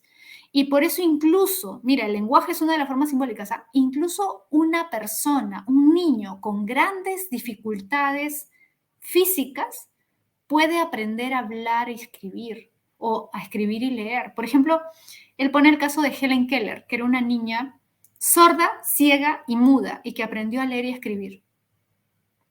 Ponte a pensar, sordo, ciego y mudo, y aprendió a leer y a escribir. Es más, escribió un libro. Hace un año y medio, creo, un año, ingresó un chico, no sé si te enteraste, a la uni, un chico ciego. Ingresó en uno de los primeros puestos. Ciego. Y Cassirer, bueno, obviamente Cassirer ya falleció, no sabe de este caso, ¿no? Pero Cassirer, con el caso de la niña, de esa chica, que se volvió muy famosa, ¿no? Helen Keller, pone este caso para mostrar qué cosa. Lo que él quiere mostrar y lo que hace es una crítica a los empiristas. Dice, si el hombre realmente aprendiera todo de la experiencia, una niña ciega, sorda y muda no podría adquirir lenguaje, porque el lenguaje supuestamente tiene que salir también de la experiencia. ¿Y cómo experimenta si eres ciega, sorda y muda? Prácticamente imposible. Pero si somos capaces incluso de aprender y escribir, a leer y escribir siendo ciegos, sordos y mudos, ¿eso qué significa? Que el lenguaje es algo innato, que el lenguaje no procede de la experiencia, sino que son estructuras mentales. ¿Sí? El libro de Cassirer se llama Antropología Filosófica, así se llama. No sé si lo tengo por acá. A ver, para mostrarles. Creo que no está acá. Acá está. Ahí, acá está. Este es. Antropología Filosófica. Ese es el libro. ¿Lo ven? Ese es el libro, Antropología Filosófica. Es un muy buen libro. Ahí está con mis notas que lo leí.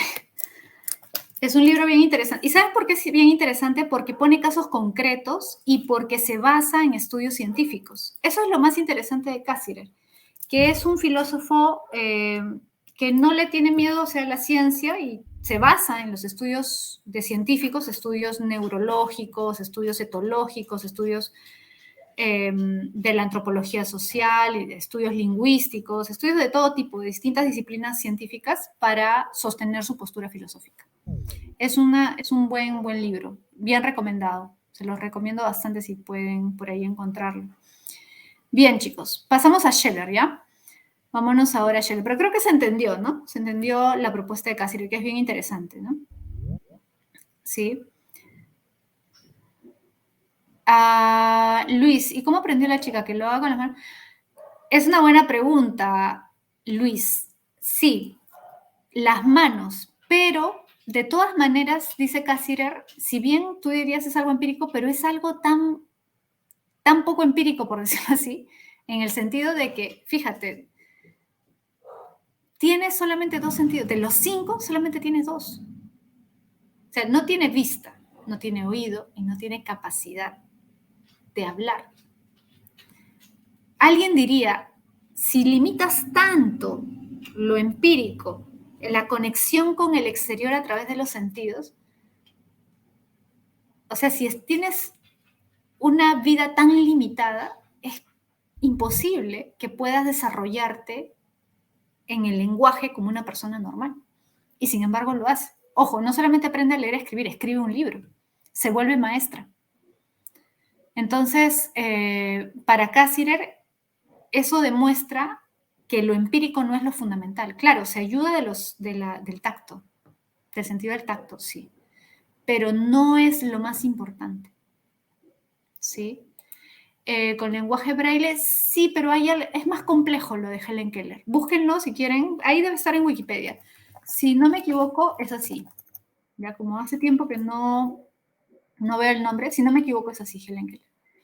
Es bien interesante, ¿sí? Sí, ajá, muy bien, Xiomara, efectivamente, sí, le hacía, ¿no? Le hacía acá, cuando trataba de hablar, le tocaba acá para que sintiera las vibraciones. Por ejemplo, el agua le hacía tocar el agua, ¿no? Obviamente le enseñó con mucha paciencia. Era una profesora que le enseñó a Helen Keller con mucha paciencia, pero aprendió. Eso es lo más interesante, ¿no? Bien. Y además no es que aprendió palabras nada más, ¿no? Aprendió a transmitir ideas, conceptos. Y tú dices, oye, conceptos como complicado. Bien, vamos a Scheller, ¿ya? Dice, el hombre es un ser espiritual. Mira, Scheller lo que hace, primero vamos a comenzar así para que lo entiendas mejor. Scheller hace una crítica interesante. Primero dice, han habido 3 grandes definiciones acerca del hombre a lo largo de la historia. Primero, la definición de Aristóteles, el hombre es un ser racional. ¿Ya? El hombre es un ser racional. Es la definición de los griegos, digamos, en la época griega, la época clásica. Ahora, también, y ahí es donde dice posee autoconciencia, también está ese aspecto del autoconocimiento o la capacidad de tener conciencia de sí mismo. ¿Te acuerdas del conócete de ti mismo de Sócrates? Por eso habla del posee autoconciencia. En la época de los griegos se hace énfasis en el autoconocimiento y en la razón. Entonces, esa es la definición de los griegos, digamos. Luego, en la época medieval, aparece una nueva forma de entender el ser humano que enfatiza ya no la razón, sino la libertad, la autonomía, el libre albedrío, San Agustín, que ya lo vimos. Y luego, en la época moderna, con el desarrollo de la ciencia, aparece una definición más científica del hombre. Acuérdate, Darwin y Marx también y Engels. El hombre es una especie, un ser que ha evolucionado y que se caracteriza por su capacidad para crear herramientas. ¿Has visto Odisea en el espacio? 2001, Odisea en el espacio de Kubrick, ¿no? El hombre ha ido fabricando herramientas cada vez más sofisticadas. Por eso Engels dice que el trabajo hizo al hombre, ¿te acuerdas? El hombre se ha desarrollado, evolucionado gracias al trabajo. ¿Y qué es el trabajo? La creación de herramientas. Por eso la mano humana es mucho más fina y diferente, aunque en apariencia sea muy parecida, es muy diferente a la mano, entre comillas, de un primate, ¿no? A la extremidad del primate. No, no son iguales. La finura, por decirlo así, ¿no? La capacidad de movimientos que tiene la mano humana es infinitamente superior a la de un primate cualquiera, sea orangután, chimpancé, lo que quieras. Entonces, eso es producto de la evolución. El hombre se caracteriza por crear objetos y herramientas para satisfacer sus necesidades. Por eso dice, puede objetivar a representar el mundo, puede transformar su medio a través de objetos que va creando, va haciendo. Esa es la visión científica, ¿ya? Esa es la visión científica. Entonces, esos son los tres grandes cosas. Ahora, Scheller, ¿sabes lo que dice? Es bien interesante. El problema es que los vemos como tres conceptos aislados, como tres conceptos diferentes, incluso que están como en pugna, ¿no? Porque el concepto científico, o la definición científica del hombre como un creador de herramientas y todo, se parece oponerse a la visión de la Edad Media del hombre como criatura divina, pues, ¿no? San Agustín, que dice que el hombre ha sido creado por Dios a su imagen y semejanza y que se caracteriza por su libertad. Y algunos dicen, pues, desde el punto de vista científico, no es una tontería, ¿no? ¿Cómo vamos a pensar que un ser sobrenatural creó a Dios, perdón, al hombre? Entonces, hay ahí como separaciones, ¿no? Como que no se pueden encontrar. Y Scheller está en contra de eso. Scheller cree que es necesario, más bien, aceptar que de alguna forma todos tienen algo de razón y crear una idea más unitaria del hombre, ¿ya? Entonces, es importante que tengas eso en cuenta. Ahora, Scheller dice que el hombre es un ser espiritual. ¿Por qué? No porque rechace las otras definiciones, sino porque cree que lo más característico del hombre finalmente es que el hombre es capaz de rechazar su materialidad, cosa que no pueden hacer los animales. ¿Qué quiere decir eso? Que el hombre puede decirle no a los instintos. Ojo, ¿eso significa que para Scheller el hombre es puro espíritu? No. ¿Eso significa que para Scheller el hombre no tiene cuerpo? No. Scheller dice, claro, el hombre es un ser biológico, tiene cuerpo, tiene instintos. Precisamente porque tiene instintos es porque decimos que el hombre puede negar sus instintos. Si no tuviera instintos no negaría nada, ¿no? El hombre es un ser biológico, tiene cuerpo, tiene pasiones, tiene deseos. Pero lo que hace al hombre distinto radicalmente del animal es su capacidad para decirle no al instinto. El animal no puede. Y por eso es que tú no puedes juzgar a un animal por ceder a sus instintos. Tú no puedes decir, oye, mira, qué malo ese león, hay que juzgarlo porque mató a la cebra, ¿no? Oye, qué malas las hienas, mira cómo despedazan a ese pobre. No, no puedes decir eso. No puedes juzgar moralmente a un animal, porque el animal se guía por su instinto.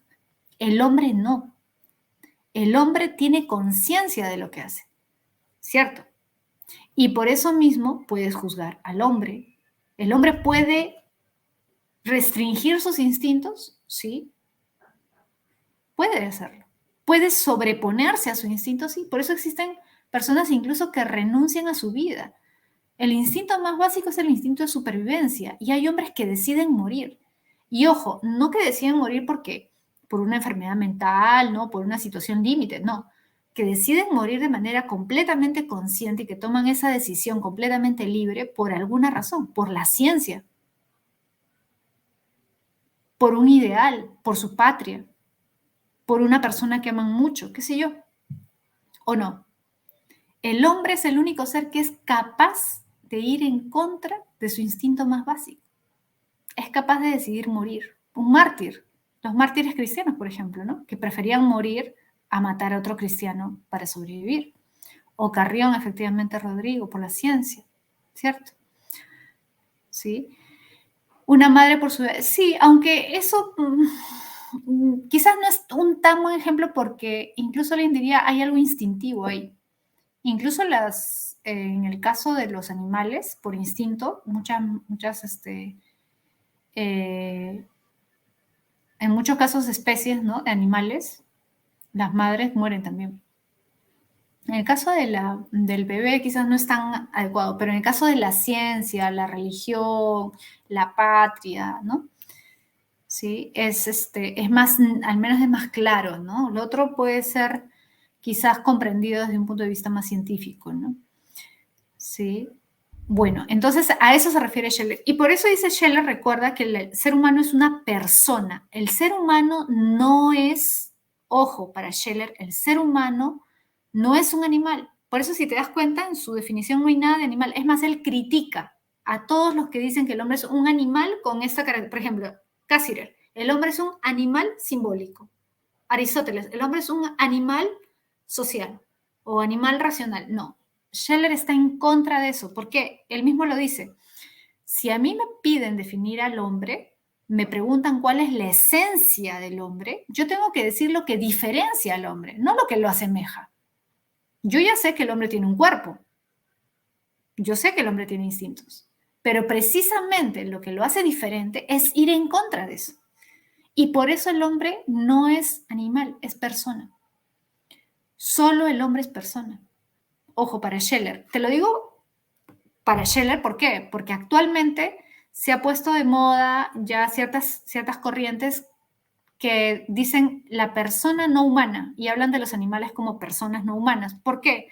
Porque como tú sabes, desde el punto de vista jurídico, la persona tiene derechos. Lo que no es persona no tiene derechos. Entonces, actualmente se hace esta discusión, que es una discusión ética filosófica, sobre si los animales tienen derechos y por eso se habla de las personas no humanas. Se habla así de los animales.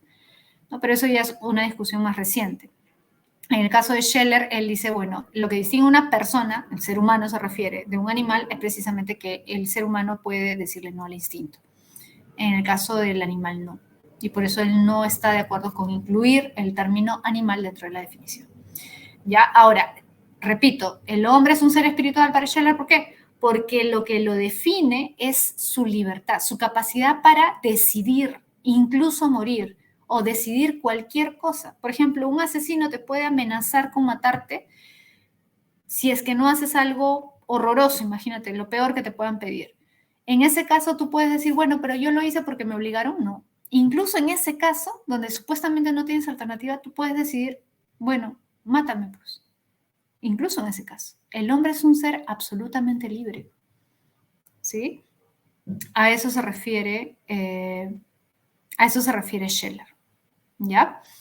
Bien, pasamos al problema del sentido de la existencia. Mira, acá esto es más fácil, ¿no? ¿Cuál es el sentido de la vida? ¿Cómo debemos vivir? ¿Qué sentido tiene vivir? Recuerda que Diógenes de Sinope, es un filósofo de la época helenístico-romana, la época de decadencia de Grecia y el auge de Roma, ¿no? Ese tránsito, ¿no? La época de Alejandro Magno, ¿no? Donde se da la helenización, pues, de una buena parte del mundo. Y en esta época, las escuelas filosóficas, es decir, los filósofos buscan una meta. La meta es ser feliz. Ahora, ese es el sentido. ¿Cuál es el sentido de la vida? Ser feliz. Ahora, ¿cómo logramos esa felicidad? Bueno, ahí van a variar, ¿no? No es lo mismo ser, pues, un epicurio que un estoico o que un cínico, como es el caso de Diógenes. Diógenes es un cínico. El que plantea, cínico, ojo, en el sentido original. Cínico significa como un perro, vivir como un perro, ¿no? Eso que le dijeron de manera despectiva a Diógenes, él lo asumió y dijo, sí, efectivamente, yo vivo como un perro, porque vivo de manera simple, porque vivo de acuerdo con la naturaleza. No me interesan los lujos, no me interesan las apariencias, no me interesan los títulos, no me interesan la fama, el poder, no me interesa vivir como soy. Yo soy así. Si otros quieren adornarse y aparentar otra cosa, bueno, pero vivir de acuerdo con la naturaleza es lo único que me garantiza la felicidad. Vivir de manera simple, de manera sencilla, sin tantos pavientos, sin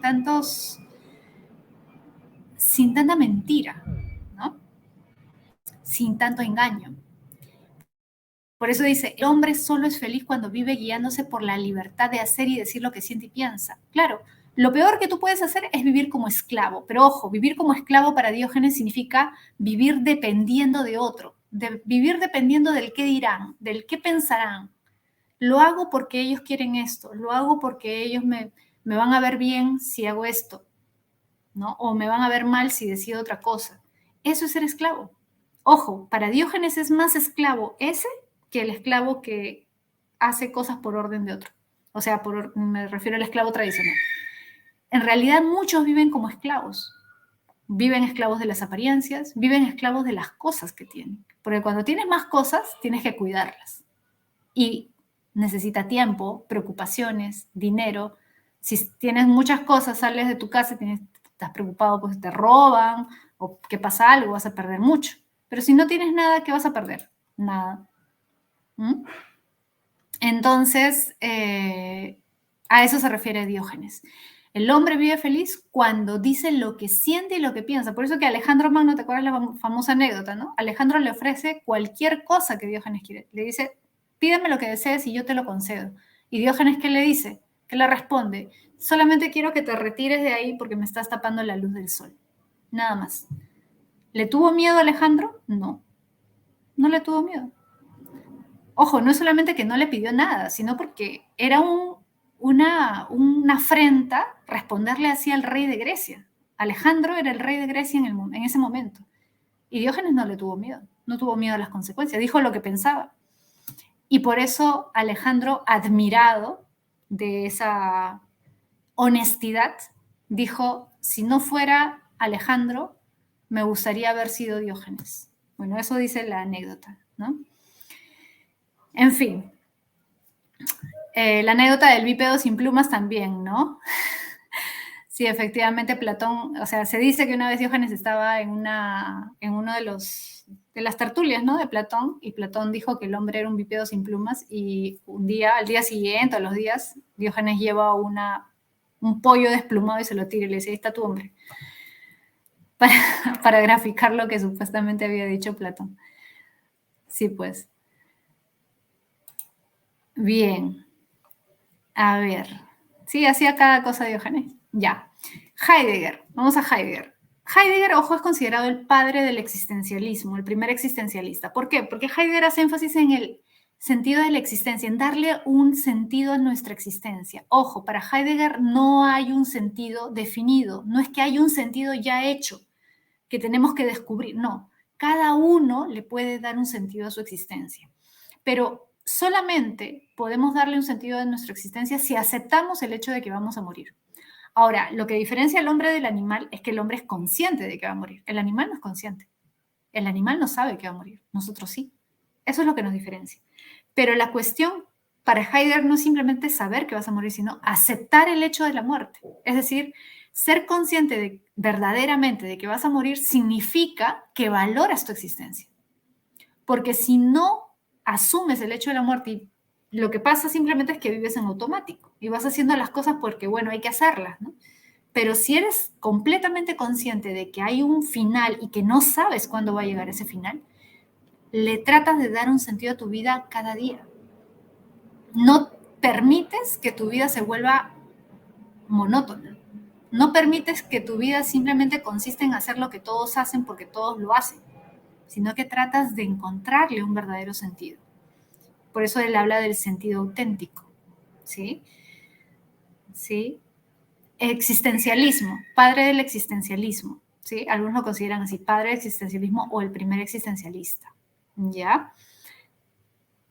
Él va a influir en pensadores posteriores porque el existencialismo es toda una corriente que sobre todo va a tener bastante influencia en el ámbito de Francia, en Francia con Sartre, con Camus, y de ahí van a venir pensadores posmodernos que también recogen algo del existencialismo, ¿ya? Pero va a tener mucha influencia y por eso es que Heidegger es considerado uno de los dos filósofos más importantes del siglo XX, junto con Wittgenstein. Heidegger y Wittgenstein son considerados los dos filósofos más importantes del siglo XX, por si acaso. ¿Ya? Pasamos a Taylor. Vamos a acabar con Taylor, ¿ya? Mira, acá está el problema de la identidad. El problema de la identidad tiene que ver con lo que vimos al inicio, que es la construcción de la subjetividad. Es decir, cómo creamos, entre comillas, ¿no? Cómo construimos nuestra subjetividad. Cómo nos construimos, entre comillas, como sujetos. Cómo creamos nuestro autoconcepto, nuestra autoimagen. ¿Cómo se crea o cómo aparece eso? Bueno, según Taylor, fíjate, él desarrolla la teoría del reconocimiento, el autoconcepto, la autoimagen que vendría a ser la identidad, no se forma de manera autónoma, aislada, independiente, no, sino que la manera como nos vemos, ¿sí? Imagínate que te ves, entre comillas, en un espejo, obviamente no es algo físico, ¿no? Sino es algo más psicológico, mental.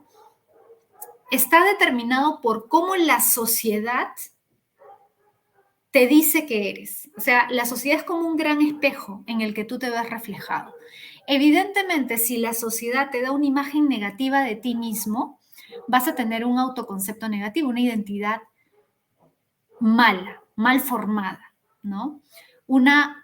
vas a tener un reconocimiento negativo, como dice ahí abajo, un falso reconocimiento, una imagen degradante. Por ejemplo, cuando naces en una sociedad racista, la sociedad te dice que ser, por ejemplo, afrodescendiente está mal, que tu color de piel es feo, que esto, ¿no? O qué sé yo. Eso proyecta una imagen degradante de ti mismo, sí. Y precisamente las personas, cuando nacen en un entorno racista, tienden a tener una serie de problemas, ¿no? No solamente psicológicos, sino de autoconcepto, y limitan el desarrollo de esas personas, en muchos sentidos, profesionales, eh, también de pareja y de otro tipo, ¿sí? Culturales, ¿no? Ese es un gran problema. O sea, la manera como nos, repito, como nos vemos a nosotros mismos, nuestro autoconcepto, nuestra identidad, se forma por el ámbito social. No lo hacemos nosotros de manera aislada en nuestro cuarto, no. Lo que nos dice la sociedad, lo que nos dice la publicidad, los medios de comunicación, nuestra familia, nuestro entorno, nuestros amigos, nuestro colegio, nuestra universidad, es importante. Por eso es fundamental para Taylor, y acá se conecta con filosofía política, que el Estado cree políticas de reconocimiento. Políticas de reconocimiento significa una serie de leyes que permitan que todas las personas, por muy diferentes que sean en sus estilos de vida, su cultura, sus costumbres, su etnia, su idioma, su lengua, todos sean reconocidos de la misma forma. Reconocido significa, ya, somos diferentes, pero tenemos los mismos derechos. Tú eres diferente, pero eso no significa que eres inferior o superior a mí. Simplemente somos diferentes. Eso implica el reconocimiento, el respeto de las diferencias. Cuando no existe eso, se da un falso reconocimiento. Ahora, ojo, eso no solamente se da con el racismo, se da con el machismo, se da con una serie de formas de discriminación, ¿no? ¿Sí? A eso se refiere. ¿Sí? Todo tipo de discriminación o de rechazo que se da a las personas que son diferentes y generalmente las minorías también, ¿no? O que culturalmente han sido rechazadas o minusvaloradas, como ya dijimos, las mujeres o las comunidades incluso homosexuales, ¿no? O LGTBI, etcétera, ¿no? De todo eso habla Taylor. Todo tipo de minorías o de personas que han sido degradadas o rechazadas históricamente, ¿no? Por sus diferencias, ¿ya? Esa es la teoría de reconocimiento de Taylor. Muy bien, chicos. Bueno, hemos hecho un repaso teórico amplio, pero yo creo que era necesario. Ha estado bonito, ¿no? Ha estado bonito. Sí es importante hacer un buen repaso teórico para que ustedes aprovechen al máximo eso. A ver, voy a compartir ahora. Ahí está. Ya vamos a tratar de avanzar lo más que podamos, ¿ya? A ver, vamos. Dice, el expresarse, el narrarse, el verse y la conciencia de sí tienen como referente no solo el sí mismo, sino también el otro. ¿Ya? En filosofía siempre se habla del otro. El otro siempre es alguien que no soy yo, pues, ¿no? Mi primo, mi vecino, mi papá, mi mamá, mi hermano, mi amigo, el otro, ¿no? Expresarse implica un decir no solo para mí, sino también para un externo, que es el otro. Soy otro cuando soy. Los actos míos son más míos si son también de todos. O sea, se refiere a cómo me relaciono con los demás. Para que pueda ser, he de ser otro, salir de mí. O sea, está hablando de las relaciones, fíjate, ¿eh? Buscarme entre los otros. Mira, los otros que son si yo no existo, los otros que me dan plena existencia. Claro, hay un yo, hay un otros, pero también es importante esa relación. Yo también me hago a mí mismo en esa relación, a eso se está refiriendo, ¿cierto? Bien, bueno, esa es una cita de Octavio Paz, que no es un filósofo como tú sabes, pero sí tiene un sentido filosófico, ¿no? A ver, vamos a la pregunta. Dice, determina el valor de verdad de acuerdo con lo planteado por Octavio Paz a través de esa cita. A ver, 1, ver la otredad como referente desde el cual también nos vemos, nos expresamos y nos agarramos. ¿Eso es correcto? Sí. ¿Sí? Los otros también son un referente que nos sirve para vernos, expresarnos, etc. Correcto. 2, entramos en sí mismo como posibilidad de ser también en el otro. Sí, porque habla de esa relación, ¿no? Dice, no solamente soy yo, sino también el otro. Correcto. 2, correcto. 3, el otro a su vez nos invita o nos seduce a entrar en sí mismos. Sí, pues porque dice, soy otro cuando soy. Los actos míos son más míos y son también de todos. O sea, hay una interrelación. Me convierto en otro al mismo tiempo. ¿Sí? Correcto. 4. Mi yo es la medida que el otro permite para ser sujeto. A ver, mi yo es la medida que el otro permite para ser sujeto. ¿Qué dicen? ¿Ese sí o ese no? Expresarse implica no solo decir, ya, sí también. Soy otro cuando soy, los otros míos son míos, son sino también para que sean otros, salir de mí, buscarme entre los otros, no existo, los que me dan plena existencia. Mi yo es la medida que el otro permite para ser sujeto. Mi yo es la medida que el otro permite para ser sujeto. Sí, también es correcto. También es correcto, porque se refiere precisamente a esa conexión. Es decir, tú no existes como un ser aislado. Eso es lo que está diciendo. Es necesaria esa conexión con el otro. Sin ese sujeto, sin ese otro, no puedes tener una plena realización. ¿Sí? Es la A. ¿Sí? Es la A. Muy bien. 1, avión. 2, la naturaleza humana ha sido problematizada a través de las siguientes preguntas. ¿Cuál es la esencia o naturaleza del hombre? ¿Qué diferencia al hombre de los demás seres vivos? Ante esta pregunta, Scheller, recuerda Scheller, nos recuerda las siguientes perspectivas acerca del hombre a lo largo de la historia, lo que ya hablamos. A ver, establezca la relación correcta. A ver, la definición o la perspectiva griega. ¿Qué dice? Aristóteles. El hombre es un ser racional. A. 2. Judio-cristiana. El hombre es una criatura divina. B. 3. Naturalista positivista. Naturalista positivista, científica, ¿no? Visión científica. El hombre es un fabricante de herramientas. Y 4. Espiritualista. El hombre no es individuo ni cosa, sino persona. Espiritualista, la de Scheller, pues, ¿no? Entonces es 1A, 2B, 3C, 4D, ¿no? ¿Cuál sería la clave? La A, pero ahí hay un error, ¿no? Sería 3C y 4D.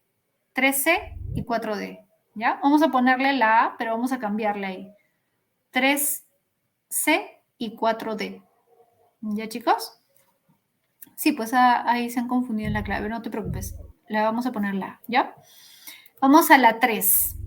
Después de una clase de filosofía, dos estudiantes de la Academia Sabia discuten sobre la naturaleza del hombre. Ya. Dice, Luis sostiene que el hombre no puede vivir solo porque necesita de los demás para desarrollarse. Concluye que el hombre no puede vivir fuera de la comunidad. Por otro lado, Pedro sostiene que el hombre no es un individuo, sino parte de un continuo existencial. A ver, ya, el primero. El hombre no puede vivir solo porque necesita de los demás para desarrollarse. Concluye que el hombre no puede vivir fuera de la comunidad. ¿Ya eso qué es? Fácil. Ese es Aristóteles. Muy bien, Aristóteles. Entonces tenemos A, D o E. Y el segundo, sostiene que el hombre no es un individuo, sino parte de un continuo existencial. Es un producto de fuerzas distintas de él que no puede controlar. No es persona, es un puente entre la bestia y su superación. Es un puente, es un tránsito entre el animal y su superación, es decir, la superación del hombre. ¿Qué cosa es eso? Nietzsche. Nietzsche. El hombre no es un animal, precisamente porque no niega el instinto, ¿no? Debido a la influencia de la religión, ¿te acuerdas? Pero tampoco está acabado, sino que va a haber una superación, va a haber un progreso entre comillas de ese hombre, ¿no? Muy bien, Nietzsche. Dado.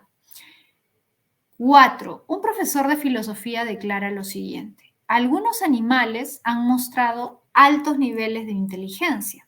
Ciertas especies, por ejemplo, han logrado manejar herramientas y comunicarse incluso mejor que nosotros.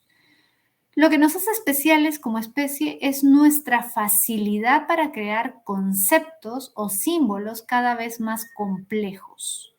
Ya, esto está fácil. Eso es Cassirer, muy bien. Cassirer es el que dice que el hombre es un animal simbólico. Cassirer, no te confundes con Scheller. Cassirer es el que habla de los símbolos. Muy bien, dado, dado. Vamos a las 5. Dice, muchas personas en la actualidad optan por leer libros de autoayuda con el objetivo de hacerle frente a los problemas de la cotidianidad y la falta de sentido que genera fatiga y carencia de interés por la vida. Esto nos hace suponer que estamos ante un problema. A ver, si muchas personas se refugian, ¿no?, en los libros de autoayuda como para tratar de encontrarle, pues, un sentido, ¿no? Eso es lo que está diciendo, ¿no? Claro, es la, ¿cuál? De la construcción de la identidad. ¿Cuál es el problema? A ver. Problemas de la cotidianidad y la falta de sentido. Dado, ajá, muy bien, dado. Ajá, dado. Del sentido de la existencia del hombre. Muy bien. 5 dados. 6. Según Karl Marx, la naturaleza humana está determinada por las relaciones sociales de producción, pues son ellas las que garantizan la existencia del hombre. Ante dicha idea, Charles Taylor señalaría que, mira, recuerda, Marx tiene una perspectiva económica. Económica. Taylor tiene una perspectiva económica acerca de los problemas de las relaciones humanas. Taylor, Charles Taylor, la teoría del reconocimiento. Taylor tiene una perspectiva sobre todo cultural. Precisamente recuerda quién le critica eso a Taylor.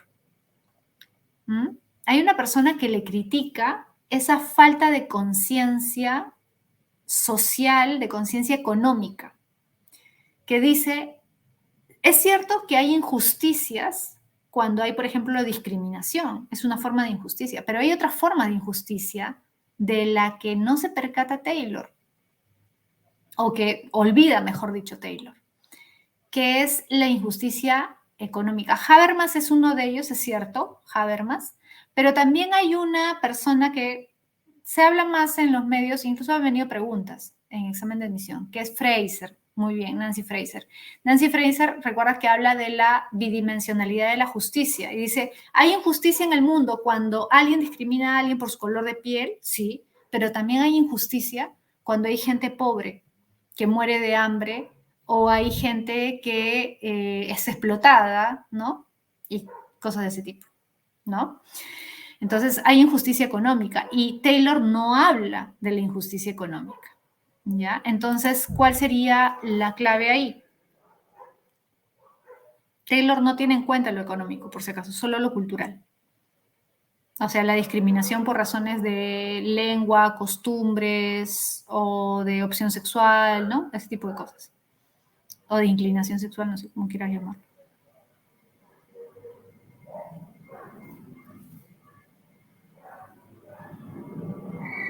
¿Cuál sería la clave? Si lo económico no entra en la ecuación, si lo económico no es relevante, entonces, ¿cuál es la clave? Barco, barco, barco.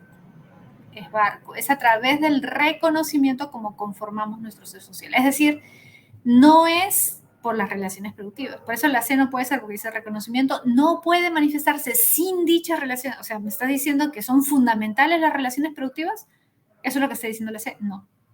Porque para Taylor no entran a tallar las relaciones de producción, porque no es importante para él lo económico. ¿Sí? ¿Sí? Es la B. ¿Ya? Es la B. Ya. 7, vamos a la 7, dice, al ser el hombre un ser consciente de sí mismo, hace que de esa conciencia surja la pregunta, ¿qué o quién soy? El problema de la identidad es un problema vinculado con la antropología filosófica, pues la construcción de esa identidad es un proceso constituyente de todo ser humano. En décadas recientes, la teoría del reconocimiento ha propuesto la centralidad del problema de la identidad para el ser humano desde un punto de vista ético, político y antropológico. Fíjate. Por eso es que en varios años vino consecutivamente preguntas sobre Taylor, la teoría del reconocimiento. ¿Por qué? porque se le puede dar un enfoque antropológico, como el que vimos hoy día, político, por las políticas de reconocimiento que te dije. ¿Te acuerdas que Taylor dice que el Estado debe crear políticas de reconocimiento para evitar que haya discriminación entre las distintas culturas que pueden existir en un mismo país? Y ético. Es ético, ¿por qué? Porque si tú minusvaloras a otro, discriminas a otro, le das un falso reconocimiento, evidentemente lo que estás haciendo es limitar las posibilidades de que esa persona se desarrolle y alcance, por ejemplo, la felicidad o alcance su pleno desarrollo simplemente. Entonces hay una cuestión ética también. Ya, de acuerdo con lo sostenido, determina el valor de verdad de las siguientes afirmaciones. 1. ¿La identidad se forma por el reconocimiento del otro? Según la teoría del reconocimiento, sí. No hay una identidad que tú puedas formar por ti mismo. Toda identidad se forma por reconocimiento del otro. 2. ¿En la construcción de nuestra imagen también intervienen los demás? Sí, siempre. 3. ¿El hecho de que alguien proyecte una imagen degradante de nuestra persona implica un falso reconocimiento? Sí. Por ejemplo, el machismo. ¿Proyecta una imagen degradante de la mujer? Sí. ¿Eso implica un falso reconocimiento? Sí. 4. El falso reconocimiento es una forma de privar de ser al otro, lo cual implica la anulación de su yo. Sí, correcto, también verdadero. La A es la respuesta.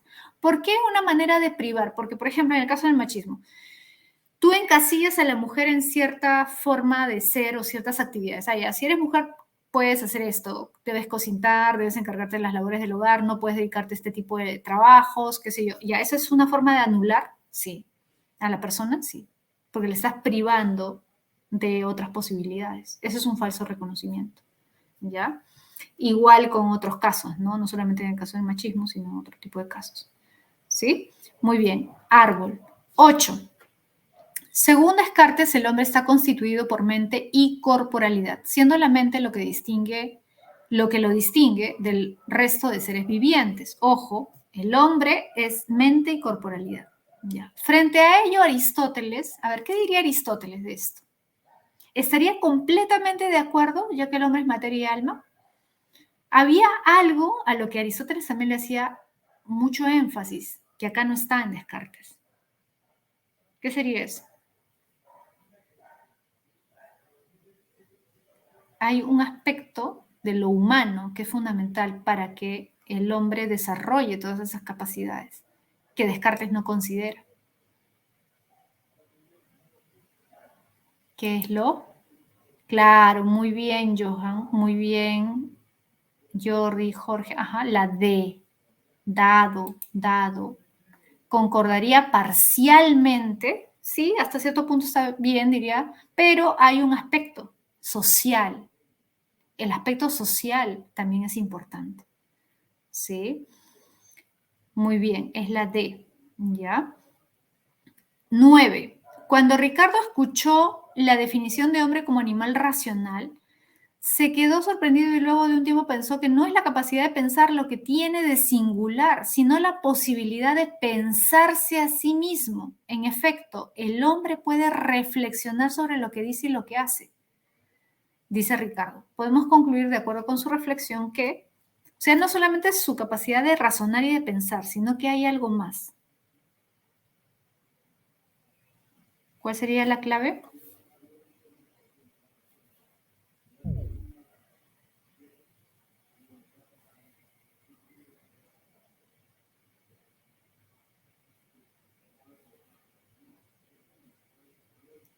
Es la B, barco. La inteligencia del hombre le permite no solo producir ideas, sino también darse cuenta de su propia existencia. Claro, es barco, barco, ¿sí? La C no, porque dice la conciencia humana reclama para sí la capacidad de diferenciarse. No, no es que tú busques diferenciarte, sino que tu inteligencia no solamente es la capacidad de pensar, sino pensarte a ti mismo. Es la B. 10. Un problema que afecta profundamente al ser humano es el que se cuestiona por el sentido de su existencia. Si no venimos con una esencia predeterminada, ¿qué es entonces lo que funciona como criterio para darle sentido a nuestras vidas?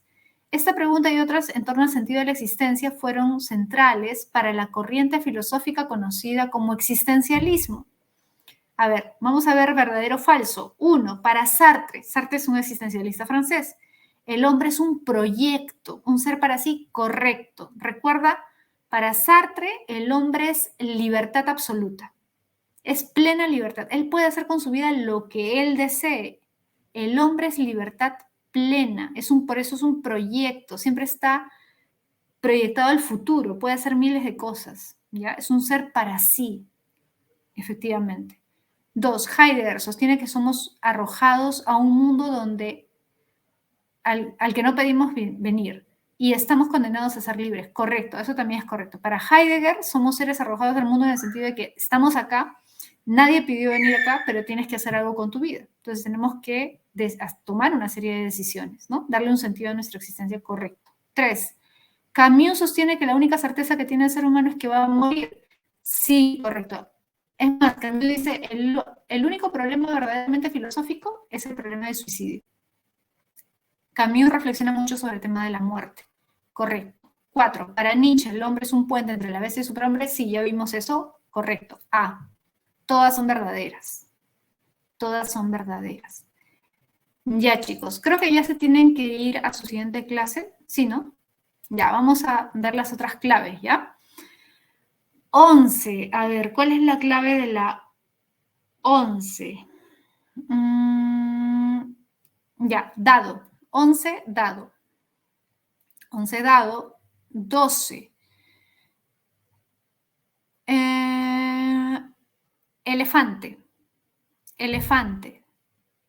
¿Ya? 13. A ver.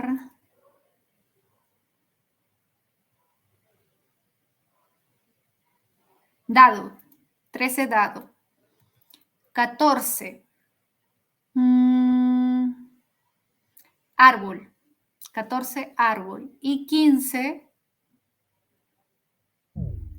árbol. No, perdón.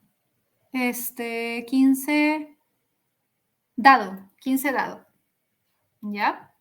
15 dado.